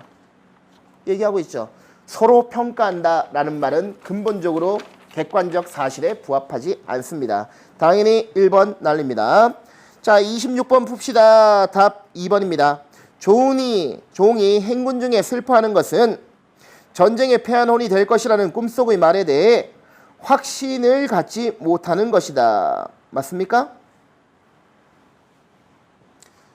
꿈속의 말에 확신을 가지지 못했다면 애초에 저 뒤에 나오는 선지에 나온 내용처럼 편지를 받지 않았겠죠.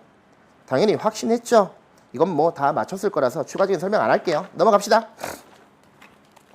자, 그 다음 독서지문 두 번째, 경제영역 나왔습니다.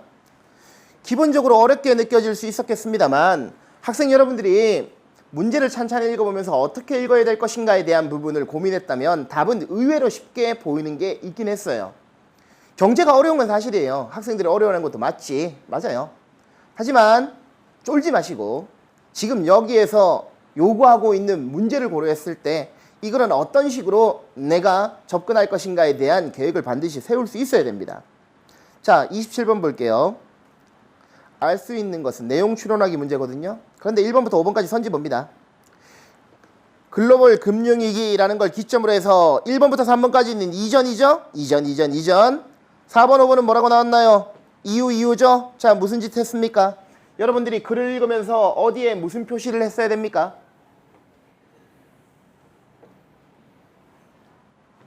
세 번째 단락 봅니다. 이처럼 이렇게 나가고 있는 단락입니다. 자, 세 번째 줄. 그러나 나왔죠. 그러나 네모칩니다. 그 앞에서 1, 2, 3번을 찾아야 되고, 맞죠? 그 뒤에서 뭘 찾아야 됩니까? 4, 5번의 근거를 찾아야 됩니다. 맞죠? 그렇다면 봅시다. 1번 글로벌 금융위기 이전입니다. 그럼 앞부분이겠죠. 금융이 단기적으로 경제성장에 영향을 미치지 못한다고 했다. 단기, 장기 그것에 대한 얘기는 어디 있나요? 두 번째 단락의 다섯 번째 줄 봅니다. 단기적일 때와는 달리 장기적으로는 경제성장에 영향을 미치지 못한다라는 말 나왔죠. 단기 X치고 장기로 고칩니다. 1번 날립니다. 언제나 어떤 정보가 나왔을 때 not A but B라는 구조가 나왔다 칩시다. 그러면 but B가 중요한 정보는 맞습니다만 여러분들이 기억해야 되는 건 선지에서는 not A가 not이 아닌 것처럼 들려고 구는 시도를 여러분들이 조심해야 돼요. 즉 이렇게 표현할게요. 부정형 정보는 주의합시다. 됐죠? 분명히 단기적인 경우가 아니라고 했습니다. 그러니 날린다. 자, 2번 봅니다. 글로벌 금융위기 이전이니까요. 처음부터 세 번째 단락 초반까지로 해서 찾아야 됩니다. 개별 금융회사가 건전하다고 해서 금융 안정이 달성되는 것은 아니라고 보았다. 됐습니까? 뭘 봐야 될까요? 금융 안정과 관련한 얘기가 어디 있죠? 두 번째 단락의 두 번째 줄 봅니다. 바로 미시 건전성 정책의 정의입니다. 또는 특성이겠죠. 금융감독 정책이 개별 금융회사의 건전성 확보를 통해 금융 안정을 달성하고자 하는, 됐죠? 달성되는 것은 아니라고 했으니 틀렸죠. 맞지 않습니까? 그렇게 달성한다고 했으니까요. 3번 봅니다. 글로벌 금융위기 이전에는 뭐라고 했습니까? 경기 침체기에는 통화정책과 더불어 금융감독 정책을 통해 경기를 부양해야 된다고 보았다라고 얘기했습니다. 통화정책과 더불어 함께 금융감독 정책이 같이 사용되어야 된다고 어디에 나와 있죠? 세 번째 단락의 마지막 부분 봅니다. 세 번째 단락 마지막 보면 니은 줄 꺼져 있는 다음 문장. 거시 건전성 정책이 추가된 금융감독 정책과 물가 안정을 통한 통화정책 간의 상호 보완이라는 말 나왔죠? 자, 이거 그러나 앞입니까? 뒤입니까? 뒤죠? 맞죠? 그런데 3번 선지는 이전이라고 했으니 앞에 나와 있어야 되죠? 당연히 날립니다. 됐죠? 자, 이제 4번, 5번 밖에 없습니다. 4번 답입니다. 자, 봅시다. 정책 금리 인하, 금리 인하입니다. 경제 안정을 훼손하는 요인이란 말 나왔죠. 자, 그러면 그러나 찾았죠. 아까 그 세 번째 줄. 두 줄 내려갑니다. 이 당시, 자 갈게. 경기 부양을 목적으로 한 중앙은행의 저금리 정책 나왔죠. 자, 그것이 뭘 이야기한다? 자산 가격 버블, 그걸 이야기하죠. 그 다음 금융 불안을 이야기하죠. 그래서 최종적으로 생기는 결과는 경제 안정 훼손이네요. 4번 됐죠. 언제나 경제지문은 공식화시킬 수 있는 부분을 줘서 학생들로 하여금 실제 그 공식을 주어진 예시 상황에 적용할 수 있느냐를 물어보는 문제를 묻는 방식이거나 아니면 지금 이것처럼 인과관계처럼 보이는, 즉 이걸 다 포괄적 관계성이라고 부를게요. 관계성을 제대로 이해했느냐를 묻는 문제를 중심으로 해서 경제 문제를 파악할 필요가 있다는 걸 다시 한번 강조하겠습니다. 됐죠?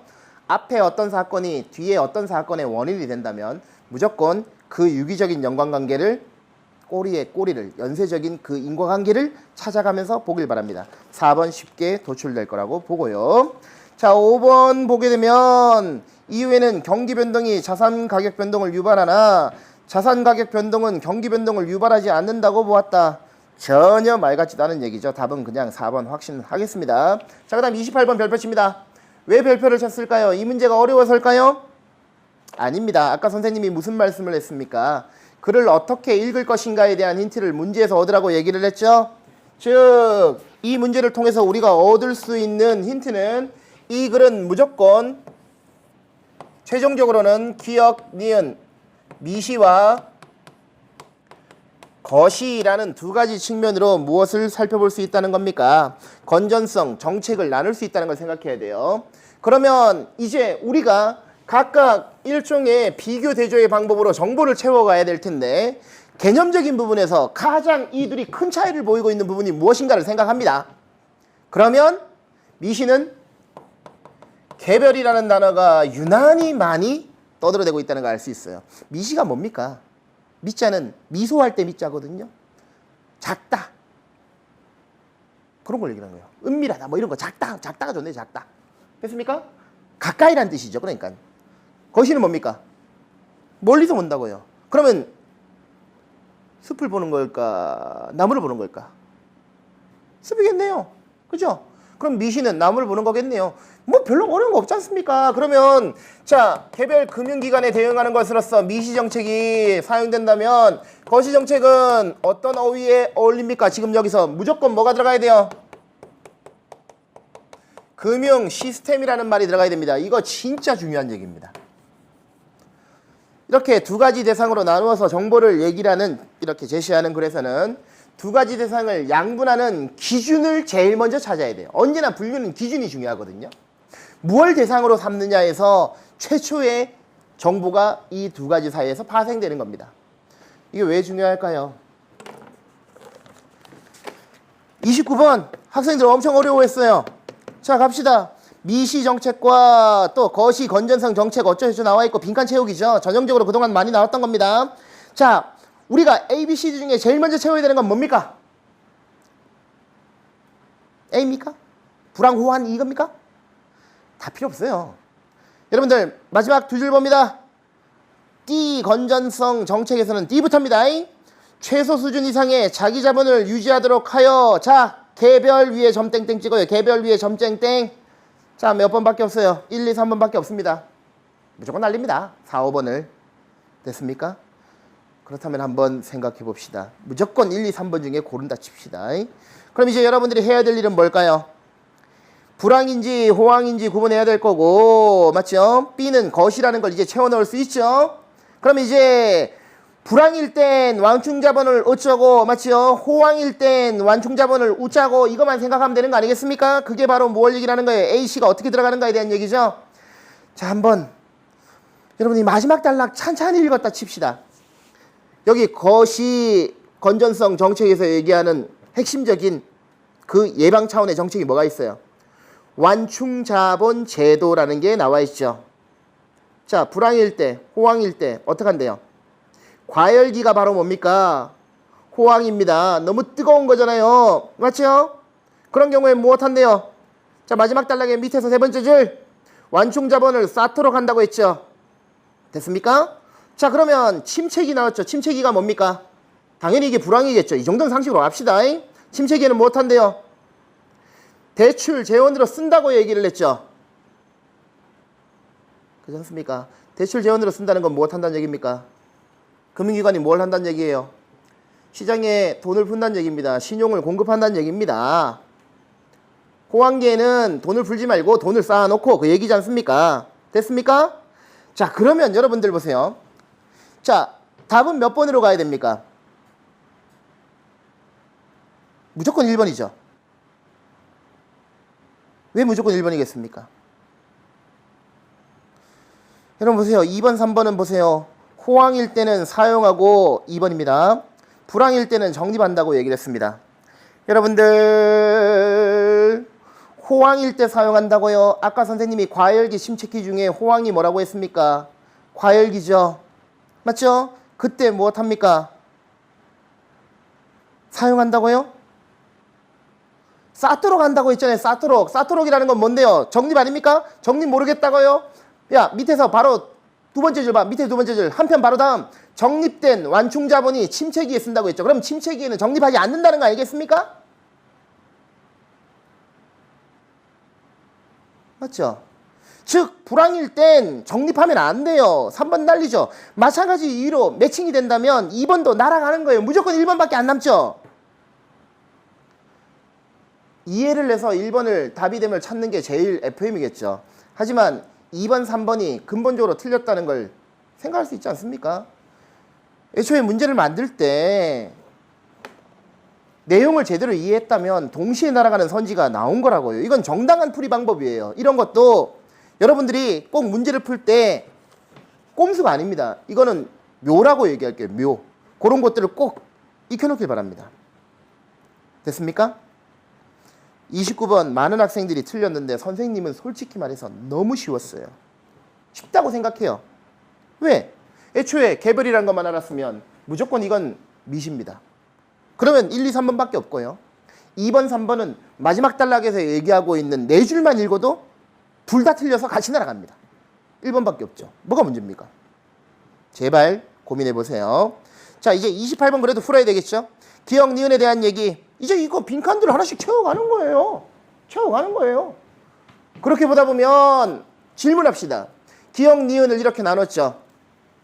시간이 너무 오래돼서 빨리 얘기를 할게요. 대조 중심의 글이죠. 결론만 얘기할게.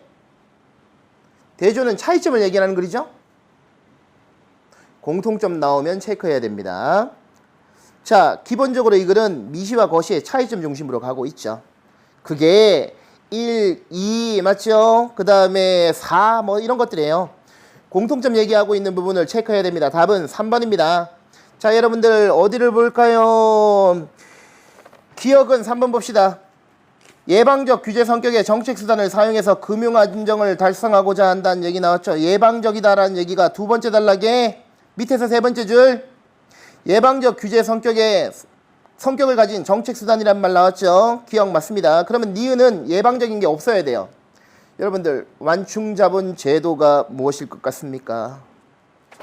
예방적 규제라고 할 수 있죠? 아니면 네 번째 단락 마지막 세 줄 봅니다. 거시 건전성 정책은 금융 시스템 위험 요소에 대한 예방적 규제 나왔죠. 이들은 차이점이 아니라 공통점으로 봐야 됩니다. 둘 다 예방적인 규제를 하는 거죠. 구체적으로는 자기 자본에 대한 규제를 거는 것이 미시고, 그죠? 완충 자본 제도라고 하는 것이 거시 건전성 관련 규제고요. 제발 정보들을 하나씩 찾아야 되는 이런 문제에서 어떤 정보를 유심히 봐야 될 것인가에 대한 고민은 꼭 하셨으면 좋겠습니다. 자, 다음 30번 봅시다. 아마 이번 시험에서 제일 학생들이 어려워했던 문제 중에 하나라고 봅니다. 정말로 어렵다고 느낄 수 있어요. 쉽게 날아가는 선지도 있지만 판단이 안 되는 선지도 있거든요. 답은 3번이에요. 봅시다. 끝 밀어 올리기가 있을 경우 끝 밀어 올리기는 뭐라고 나와 있나요? 경기 과열을 억제하는 데는 효과적이지만 보기 봅니다. 경기 침체를 벗어나는 데는 효과가 없다라는 얘기죠. 됐죠? 자, 그게 끝 밀어올리기입니다. 경기 침체기에 금융 안정을 달성하려면 경기 대응 완충자본 제도의 도입이 필요하겠군이라고 얘기를 했습니다. 그러면 질문합시다. 침체기에 완충자본 제도는 어떠한 일을 하길 요구했습니까? 제시문에 뭐라고 했어요? 대출 재원으로 써서 신용이 충분히 공급된다죠. 여러분들 신용이 공급된다는 게 뭐예요? 시장에 돈 푸는 겁니다. 돈이 적으니까 돈을 풀어서 침체 악순환을 끊겠다 이런 거 아니겠습니까? 자, 과연 이 말이 맞나 틀렸나? 맞나 틀렸나? 라고 생각할 때 선생님이 이제 이걸 물어봅시다. 질문. 여기 이 끈 밀어 올리기가 무엇 때문에 발생한 문제입니까? 언제나 문제 상황이 나오면 그 문제 상황을 야기한 원인에 집중합니다. 뭐가 문제 상황입니까? 보기에 나와 있어요. 못 찾으면 안 돼. 6번째 줄 뭐라고 나와 있죠? 가계의 소비 심리가 위축되었거나 기업이 투자할 대상이 마땅치 않을 경우에 그것에 의한 경제 주체들의 선택에 의해 끈밀어 올리기 나오는 거 아닙니까? 즉 무엇의 문제가 아니라는 겁니까?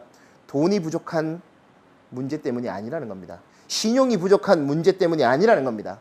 뭐 때문입니까?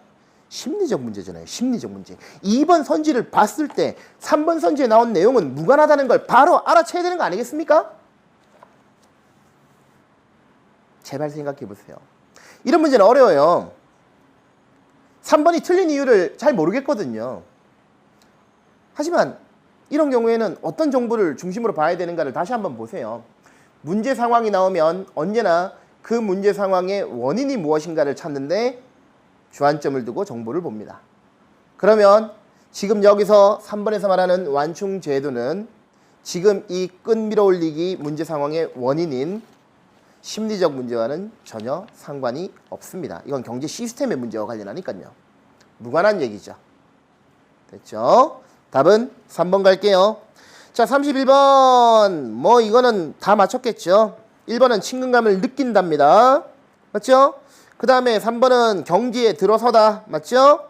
4번은 어떤 시기가 되자 이렇게 바꾸면 되겠죠? 5번은 가입하다라는 의미지 않습니까? 당연히 답은 2번입니다. 넘어갈게요. 자, 그 다음에 고전문학이 이번에는 갈래 복합으로 나왔네요. 고전문학끼리. 항상 고전시가가 나오면 우선 가와 같은 유원시비곡, 뭐 EBS 연계니까 할 수 있었겠습니다만 해석이 안 돼서 문제가 되는 학생들이 그래도 꽤 많습니다. 최소한 EBS에 나오고 있는 고전 시가 작품은 완벽하게 해석할 수 있었으면 하는 바람이 있습니다. 그 다음 나 고전 수필이죠. 언제나 수필이 나오면 주제와 그 주제를 형상화하는 방식, 그 부분에 주안점을 두고 봅니다.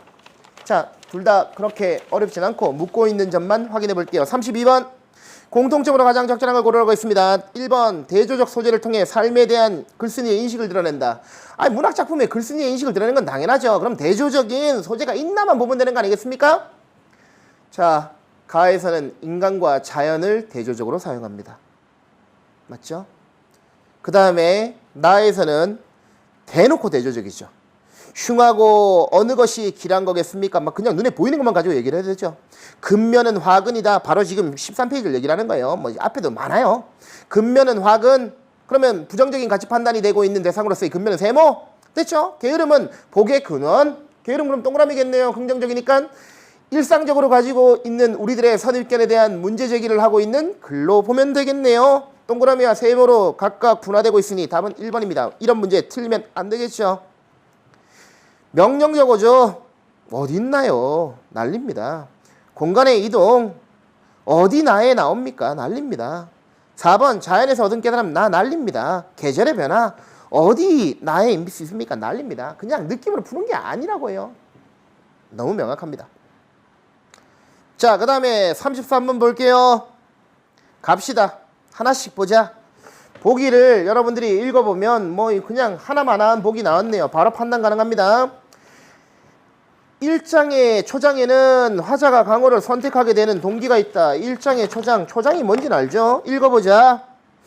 문장을 하자니 인생식자 우환시. 식자우환이란 말 들어봤죠? 아는 것이 병이다. 그러니 나는 차라리 자연으로 들어갈란다. 되죠? 난립니다. 2번 3장의 중장입니다. 읽어볼까요?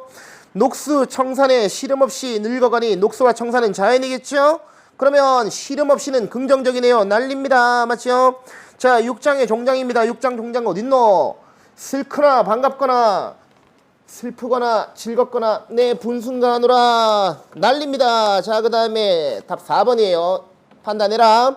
9장의 중장. 아이고 허리 아픕니다. 호연 행색을 니아니 불어하리. 해석합시다. 호연, 호연직이란 말 들어봤습니까? 행색이라고 하는 것은 그 사람의 행동, 그 사람이 했던 일 뭐 이런 게 되겠죠. 자, 그 다음 법입니다. 니아니 불어하리. 무슨 법입니까? 서리법이겠죠. 누가 아니 부럽겠느냐. 이 말은 뭡니까? 부러워 미치겠다는 얘기겠죠. 무엇이 부럽다는 얘기입니까? 바로 위에 도팽택이 기관거 했고, 맞죠? 그 다음에 태부가 걸해기했습니다. 이건 바로 뭡니까? 은퇴죠. 은퇴. 관직에서 물러나서 자연으로 가는 겁니다. 자, 그런 행색을 나는 너무너무 부러워한다는 얘기예요. 자, 보자. 속세에 미련을 갖게 하는 가치 얼어 죽을. 정반대죠. 걸해골, 해골을 구걸하다. 옛날에는 어떤 주인을 섬긴다는 건 자기의 모든 걸 바친다는 걸 얘기를 하는 거예요. 그러면 해골을 구걸한다는 얘기는 저 당신 밑에서 떠나서 자연인으로 돌아갈게요 라는 말이지 않습니까? 아유, 정반대로 됐죠. 난립니다. 절교, 위우. 절교가 뭐예요? 사귐을 끊다. 위우는 뭡니까? 친구가 되다 이 뜻입니다. 그러면 당연히 5번밖에 없죠? 됐습니까? 자, 그 다음에 아까 35번 선생님이 뭐하라고 했어요? 세모와 동그라미로 가, 나 이렇게 둘 다 할 수 있다고 했지 않습니까? 인간사는 세모 칩시다. 됐죠? 가에서. 그러면 자에는 동그라미 칩시다. 그럼 나에서는 게으름은 동그라미 칩시다. 맞죠? 부지런함은 세모 칠 수 있겠죠? 그런 식으로 가보자는 얘기죠. 적절한 걸 고르라고 했습니다. 자, 가자. 기억의 화자는 공맹을 배운다. 이거는 인간 세상으로 나아가는 거, 학문의 길을 얘기를 하죠. 성대 농포는 뭡니까? 자연에 은둔하는 겁니다. 즉 세모 동그라미가 연결되어 있으니 말이 안 되죠. 난립니다. 자, 2번 봅니다. 태초와 하나가 되게 하는 상대방의 제한. 상대방의 제한은 게으름에 대한 얘기죠. 동그라미 칩니다. 굿센세는 처음에 녹슨다 뭐 이런 말 나왔나요? 세모 칩니다. 동그라미 세모가 공존하니까 난립니다. 3번도 깨끗한 거 세모, 길한 거 동그라미 난립니다. 됐죠? 답은 4번 얘기 안 하겠습니다. 그 다음에 36번. 조용이라는 이 수필에서 필자는 나와 게으름 귀신의 대화라는 구조를 활용했다. 이게 이 글의 구조상의 특징이에요. 필자는 게으름의 양면성을 드러내요. 게으름의 부정적 측면을 경계하는 한편 긍정적 측면을 통해 세태에 대한 비판을 드러낸다고 얘기를 했습니다. 됐습니까? 그러면 지금 보기에서 게으름의 양면성은 뭐예요? 게으름은 세모도 될 수 있고 동그라미도 될 수 있다는 얘기로 한정했네요. 맞습니까? 자, 그러면 답은 쉽게 보입니다. 3번입니다. 나가 멋대로 행동하는 게으름을 탓한다라고 얘기했죠. 그러면 여기 탓하는 건 부정적인 의미겠죠? 게으름은 자신의 허물이라고 여겼다. 이거는 그러면 긍정이어야 되는 거 아니겠습니까? 그런데 이 허물 또한 부정이겠죠. 양면성이 아니죠. 지금 이 보기에서는 양면성을 긍정과 부정을 각각 한 번씩 언급하고 그 이중적인 성격을 동시에 언급하는 걸로 설정하고 있는데 지금 여기 3번에서는 둘 다 부정적인 면만 얘기하고 있으니 말이 안 된다는 얘기입니다. 난립니다. 됐죠? 답은 그래서 3번 갈게요. 자, 이제 마지막 독서 지문 37번부터 42번 들어갈게요. 시간이 많이 됐네요. 아마 학생들 풀 때 이랬을 것 같아요. 글을 푸는 순서에서, 문제를 푸는 순서에서 가장 이 글을 마지막에 풀었을 거라는 생각은 듭니다. 그러다 보니 제대로 읽지도 못하고 풀었을 가능성이 있지만 여러분들이 이런 점에서 우리가 교훈을 얻는다고 한다면 앞으로 시간을 앞부분에서 어떻게 줄일 것인가에 대한 부분을 조금은 고민해야 될 부분이 있긴 하겠네요. 학생들이 이 문제에 대해서 실제로 정답률을 받아보면 아마 가장 정답률이 낮을 것 같아요. 여기 주어져 있는 이 글에서는. 단순히 문제 자체의 난도가 높다기보다는 지금 이 지문을 맨 나중에 쫓기는 시간에서 풀어야 하는 학생들의 문제풀이의 성격상 그런 일이 가능했을 것 같다는 얘기겠습니다. 앞으로도 이런 점은 좀 염두에 두고 갑시다. 자, 문제 볼게요. 윗글의 전개 방식으로 가장 적절한 걸 고르라고 얘기를 했습니다. 애초에 이 글에서 얘기하는 핵심 개념들이 무엇인지를 이해하고 보면 37번 같은 문제는 쉽게 판단이 될 수 있는 문제라고 생각이 들어요. 우선 문제들을 전체적으로 보고 난 다음에 얘기합시다. 자, 그 다음에 윗글에 대한 이해로 적절하지 않은 것은, 자, 이런 문제에는 선지에서 그래서 얘기하고 있는 핵심 개념들이 무엇인지를 확인해야 되고 어느 단락에서 그 개념을 얘기를 하고 있는가를 반드시 봐야 됩니다. 됐죠? 1번에서는 유사성, 개체성의 관계, 2번은 유기적 상호관계에 대한 얘기, 그 다음 3번은 미토콘드리아의 복제에 대한 얘기, 그 다음 4번은 대사 과정에 필요한 단백질이 어디에 언급되고 있는가에 대한 얘기, 그 다음 5번은 진핵세포와 고세균이 관계가 무엇인가, 그걸 봐야 되는 부분이 있네요. 상대적으로 많은 학생들이 어려워했을 거라는 생각이 듭니다. 자, 그 다음에 39번 기억의 이유로 가장 적절한 걸 찾으라고 했네요. 이런 건 특정 표현을 줄을 그어놓고 전제나 이유나 의미를 묻는 전형적인 문제입니다. 기본적으로 우리가 찾아야 되는 건 기억 앞뒤에 힌트가 될 만한 서술이 있는가를 보는 게 필요하다고 생각합니다.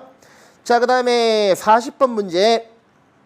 보기는 진핵세포의 세포소기관을 연구한 결과들이다. 윗글을 바탕으로 할 때 각각의 세포소기관이 박테리아로부터 비롯되었다고 판단할 수 있는 것만을 고른 것은, 여러분들이 애초에 글을 읽을 때 미토콘드리아가 어떻게 박테리아에서 소기관으로 바뀌었는가에 대해 얘기하고 있는 뒤에 단락들이 있지 않습니까? 즉 네 번째, 다섯 번째, 여섯 번째 단락에 나와 있는 부분을 찬찬히 이용하게 되면 상대적으로 쉽게 보일 거라고 보고요. 41번이 아마 이번 시험에서 가장 정답도가 낮은 문제였다고 생각이 들고요. 좀 이따가 그 풀이를 할게요. 42번은 문맥상의 의미 문제니까 별로 어렵진 않겠습니다. 자, 시작합시다. 37번 문제. 윗글의 내용 전개 방식으로 가장 적절한 걸 찾으라고 했습니다. 자, 하나씩 갑시다. 1번에 개체성과 관련한 예, X치입니다. 다양한 견해 X치입니다. 2번 세포의 생물학적 개념이 확립되는 과정 X치입니다. 제시된 적 없습니다. 자, 답은 3번입니다. 4번 얘기할게요. 개체의 유형을 분류했다. 유형 분류 X치입니다. 소기관이 분화되는 과정 X치입니다. 그 다음 5번 세포가 하나의 개체로 변화하는 과정 X치입니다. 인과적 X치입니다. 그러면 답은 3번밖에 없어요. 즉 여러분들이 첫 번째, 두 번째 단락에서 개체성의 조건이 무엇인지를 우선 확인해야 될 거고, 그 다음 세 번째 단락부터는 이제 생물학의 영역으로 논의를 옮겨가죠. 그러면서 미토콘드리아가 어떻게 박테리아에서 변화한 다음 무엇이 되었다? 소기관이 되었는가에 대한 이야기를 하며 무엇에 대한? 공생발생설에 대한, 즉 세포 내 공생설에 대한 정보를 얘기를 하고 있죠. 바로 3번이 딱 정확하게 부합하는 그런 내용이라고 볼 수 있겠습니다. 기본적으로 이 문제는 이 지문에서는 쉬운 문제 쪽에 속했다고 볼 수 있겠네요. 자, 38번 이제 시작합시다. 유사성과 개체성에 대한 얘기는 첫 번째 단락에서 보면 됩니다. 이건 쉽게 발견할 수 있어요. 네 번째 줄에 유사성은 개체성의 조건이 될 수 없다라는 말이 단적으로 나왔습니다. 그 다음 2번은 두 번째 단락에서 나옵니다. 유기적 상호 관련이 약하기 때문이다. 그렇죠. 두 번째 단락에서 보면은 뭐가 나와 있습니까? 첫 번째 단락에서 이것도 나와 있네요. 부분들이 강한 유기적 상호 관련이 그 조건으로 제시된다. 이것도 첫 번째 단락에서 분명히 나와 있죠. 맞습니다. 자, 다음 세 번째 단락, 3번. 새로운 미토콘드리아를 복제하기 위해서는 세포 안에 미토콘드리아가 반드시 있어야 한다라고 얘기를 했는데요. 다섯 번째 단락 보시면 지금 뭐라고 얘기를 했죠? 박테리아와 마찬가지로, 자, 다섯 번째 단락의 일곱 번째 줄을 읽고 있는 겁니다. 새로운 미토콘드리아는 이미 존재하는 미토콘드리아의 이분 분열을 통해서만 만들어진다. 이분 분열의 개념이 바로 3번을 날리는 근거가 됩니다. 그 다음에 4번 볼게요. 미토콘드리아의 대사 과정에 필요한 단백질 나왔습니다. 여러분들 대사 과정에 필요한 단백질이 어디 있나 보십시오. 맨 마지막 단락 봅니다. 맨 마지막 단락의 여섯 번째 줄, 밑에서 여섯 번째 줄이에요. 맨 마지막 단락 밑에서 여섯 번째 줄. 미토콘드리아에서 일어나는 대사 과정에 필요한 단백질은 나왔죠? 자, 뭐라고 나왔습니까? 줄 것입니다. 세포핵의 DNA로부터 합성되고 라는 말 나왔어요. 그 말은 무슨 말입니까? 간단하게 볼까요? 미토콘드리아가 있어요. 됐습니까? 그러면 얘가 대사작용을 하기 위한 단백질이 어디서 온다는 거예요? 지금 여기서 말하는 개념을 쓴다면 세포 핵에서 합성된 다음 일로 옮겨간다는 얘기 아니겠습니까? 미토콘드리아가 대사작용을 한다는 얘기는 세포핵에서 만든 에너지를 얘가 쓴다는 거예요. 지금 여기서. 그죠? 그 단백질을 쓴다는 얘기지 않습니까? 그러면 4번 한번 다시 보십시오. 미토콘드리아의 막을 통과하여 세포질로 이동이죠. 그러면 지금 선생님이 말한 것처럼 실제 그 단백질은 이렇게 오는데 4번 선지는 이렇게 가는 것처럼 얘기했지 않습니까? 그러니까 답이 될 수밖에 없죠. 정확하게 방향이 반대가 된다는 얘기입니다. 되었죠? 자, 그 다음에 5번 같은 문제를 5번 선지 봅시다. 진핵세포와 고세균의 관계를 놓고 보면 분명히 두 번째 단락에서 얘기하는 시기적인 상이한 시기에 존재하는 두 대상으로 볼 수 있고 두 대상 사이에는 인과성이 있는 걸로 볼 수 있어요. 그렇죠? 원생 미토콘드리아하고 인과성이 있으려면 지금 현재 언급하고 있는 미토콘드리아가 돼야 되겠죠. 당연히 답은 4번으로 굳어지는 겁니다. 이런 문제 어렵습니다만 분명히 그래서 선지에서 얘기하는 개념이 각각 어느 부분에 있을 것인가 추측하면서 꼭 보시길 바랍니다.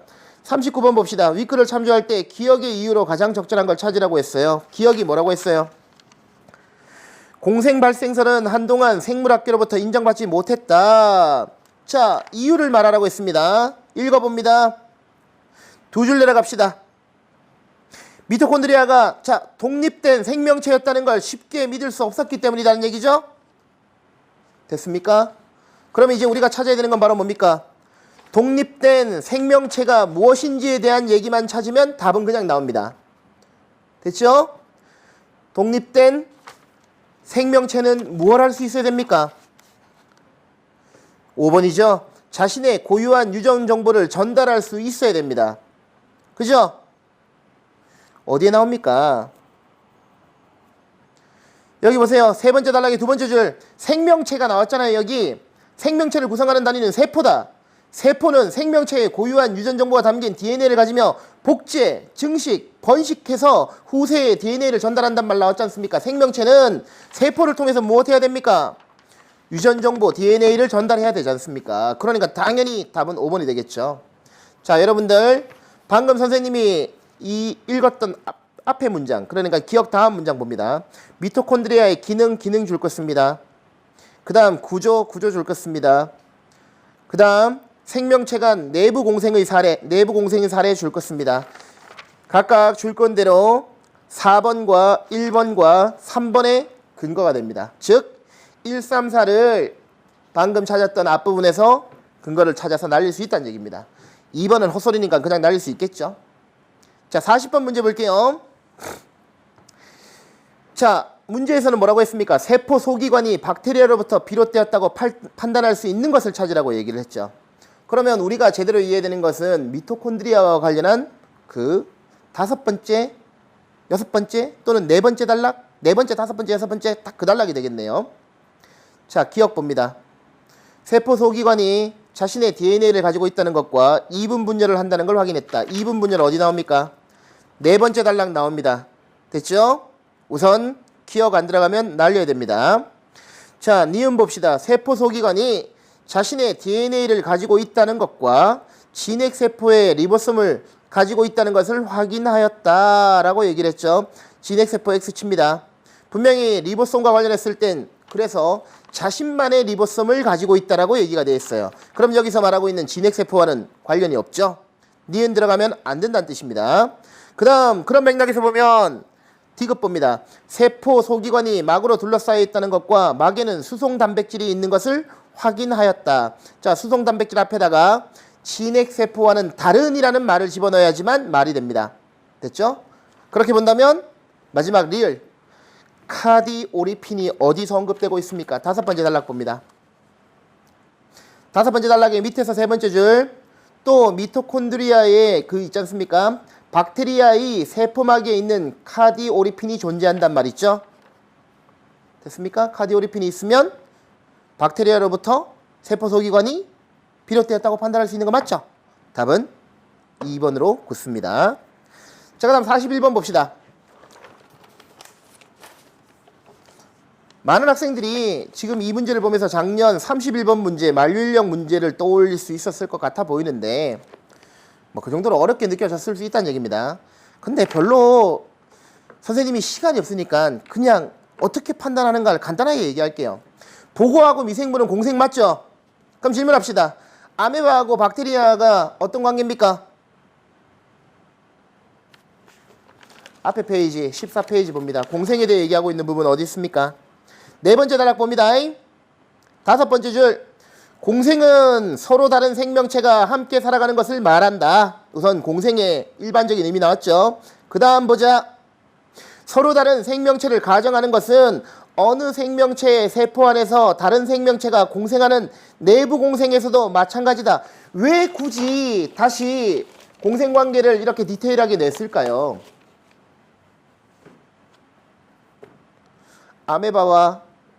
아메바의 세포질에서 서식하는 박테리아가 내부 공생을 하고 있기 때문인 거예요, 사실은.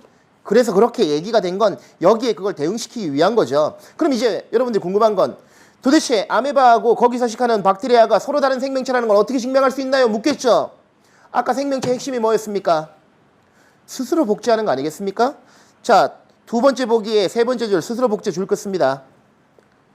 그러면 그냥 둘은 공생이라고 하는 걸로 결정이 되는 거겠죠. 그렇게 된다면 답은 1번입니다. 박테리아는 세포 소기관으로 변한 것이겠군. 됐죠? 적절하지 않죠? 왜일까? 얘네들은 내부 공생이에요. 근데 세포 소기관으로 바뀌었다는 얘기는 서로 다른 생명체가 아니지 않습니까? 그렇게 본다면 보세요. 2번, 3번, 4번, 5번은 전부 다 무엇을 전제로 하고 있습니까? 보고와 미생물, 아메바와 박테리아가 서로 다른 생명체라는 걸 전제하고 있습니다. 천천히 생각해 보세요. 그러니 공생이라는 얘기가 성립이 되는 거란 얘기입니다. 하지만 1번은 서로 다른 생명체가 아닙니다. 됐죠? 답은 1번입니다. 사실 킬러 문항이라고 볼 수 있는 것이 조금 관점만 바꾸면 쉽게 보이는 게 또 맹점이기도 합니다. 42번은 규명되다의 의미로 가야 되니 답은 4번으로 갈게요. 넘어갑니다. 자, 이제 마지막. 아이고, 시간이 너무 오래 걸려서 선생님도 마음이 급하네요. 천천히 봅시다. 김광균의 휴일서정과 하늘과 돌멩이라고 하는 오규원의 현대시가 나왔습니다. 자, 가에 대한 설명입니다. 휴일서정만 보면 됩니다. 1번 수미상관 난립니다. 2번 공간의 이동이 중심이에요. 시간의 흐름은 보이지 않습니다. 3번 이 시에서 호울로가 의도적으로 변형한 시호고 극복 의지가 발견되진 않습니다. 4번 추측을 나타내는 표현을 찾을 수 없습니다. 자, 5번이죠. 자연물, 인공물에 빗대었다. 자연물은 낙엽은 폴란드 망명정부의 집회 대놓고 나왔죠. 풍경에 대한 화자의 인상, 문명에 대한 회의감을 드러내고 있는 걸로 볼 수 있어요. 자, 그 다음 44번. 특이한 문제. 약간은 신유형으로 볼 수 있겠습니다만 분명히 특정한 시어의 포인트를 맞추게 되면 해석이 달라진다는 얘기를 하는 거예요. 자, 답은 1번입니다. 보세요. 담댕이 덩굴은 뭐라고 했죠? 담쟁이 덩굴이 가벼운 공기에 어표라고 얘기를 했습니다. 자, 1번 선지. 어표에 주목하면 담쟁이 덩굴은 벽에부터 자라는 것이 아니라 공기를 누르며 수직 상승하는 강인한 존재. 어표와 강인함이라는 게 연결됩니까? 근육질의 남자가 어디에? 가벼운 공기에 엎여 있다. 근육질의 남자가 어울립니까? 아니지 않습니까? 연약하고 아기 같고 하늘하는 거리는 이미지죠. 완전히 말이 안 됩니다. 1번이 답입니다. 나머지 것들은 다 서술어의 맥락상 쉽게 판단이 되는 거라고 볼 수 있어요. 자, 그 다음 45번 문제 봅시다. 이미지를 중심으로 보자고 했어요. 여러분들이 1번 봅시다. 낙엽은 망명정부의 집회, 무상감, 망명정부는 허울뿐인 정부, 거기서 발행한 돈은 전혀 무가치한 것. 그러면 무상감 통합니다. 날립니다. 2번 돌팔매가 고독하다라는 이미지로 그려지고 있어요. 고독은 외로움의 정서와 통하죠. 날립니다. 그 다음 꽃이 떨어진 거예요. 그런데 그걸 들찔레가 의도적으로 만들어낸 것처럼 보여서 그 속에 시상이 또는 그 독자의 주의가 집중됩니다. 그 속에서는 비어있는 이미지가 꽃이 떨어지고 난 다음에 이미지가 있는 것처럼 만들어지고 있죠. 됐습니까? 4번, 5번 봅시다. 5번은 우선 맞는 말이니까 답인 4번에 대해 얘기합시다. 길을 구겨진 넥타이의 이미지와 연결해서 도시에서 느껴지는 소외감을 표현했다. 뭐 그렇다 칩시다. 나는 길 밖과 길 한켠처럼 중심에서 벗어난 공간의 이미지를 활용했다 칠게. 그게 거리감을 드러낸다. 거리감이라는 건 뭘까요? 가깝다 멀다 이런 것보다는 멀리 떨어져 있다라는 걸 얘기를 하는 거예요. 정서적인 측면이 많이 반영이 되는 거겠죠. 지금 여기서는 길 밖이 길 한켠과 붙어 있어도 전혀 문제가 없는 서술입니다. 즉 이걸 대상들 간의 거리감이라는 걸로 연결하려고 하는 서술은 비약에 불과하다는 거겠죠. 이 문제는 여러분들이 평상시에 이미지와 그 이미지가 보여주고 있는 정서 또는 의도 이런 것들과 관련해서 많은 연습이 필요하다는 걸 다시 한번 증명하는 거라고 보겠습니다. 네, 시간이 너무 오래 걸렸는데요. 지금까지 2020학년도 6월 국어 모의고사 풀이를 마치도록 할게요. 선생님이 조금 시간 관계상 조금 과하게 지나간 부분이 있긴 합니다만 여러분들이 찬찬히 선생님이 어떤 맥락에서 어떤 의도에서 이런 말을 했던가를 생각해 보면서 찬찬히 준비하시면 11월에 실제 수능에서 본 수능에서 자신이 원하는 바를 다 얻을 수 있을 거라 생각합니다. 그리고 11월에 모두 성공하십시오. 감사합니다.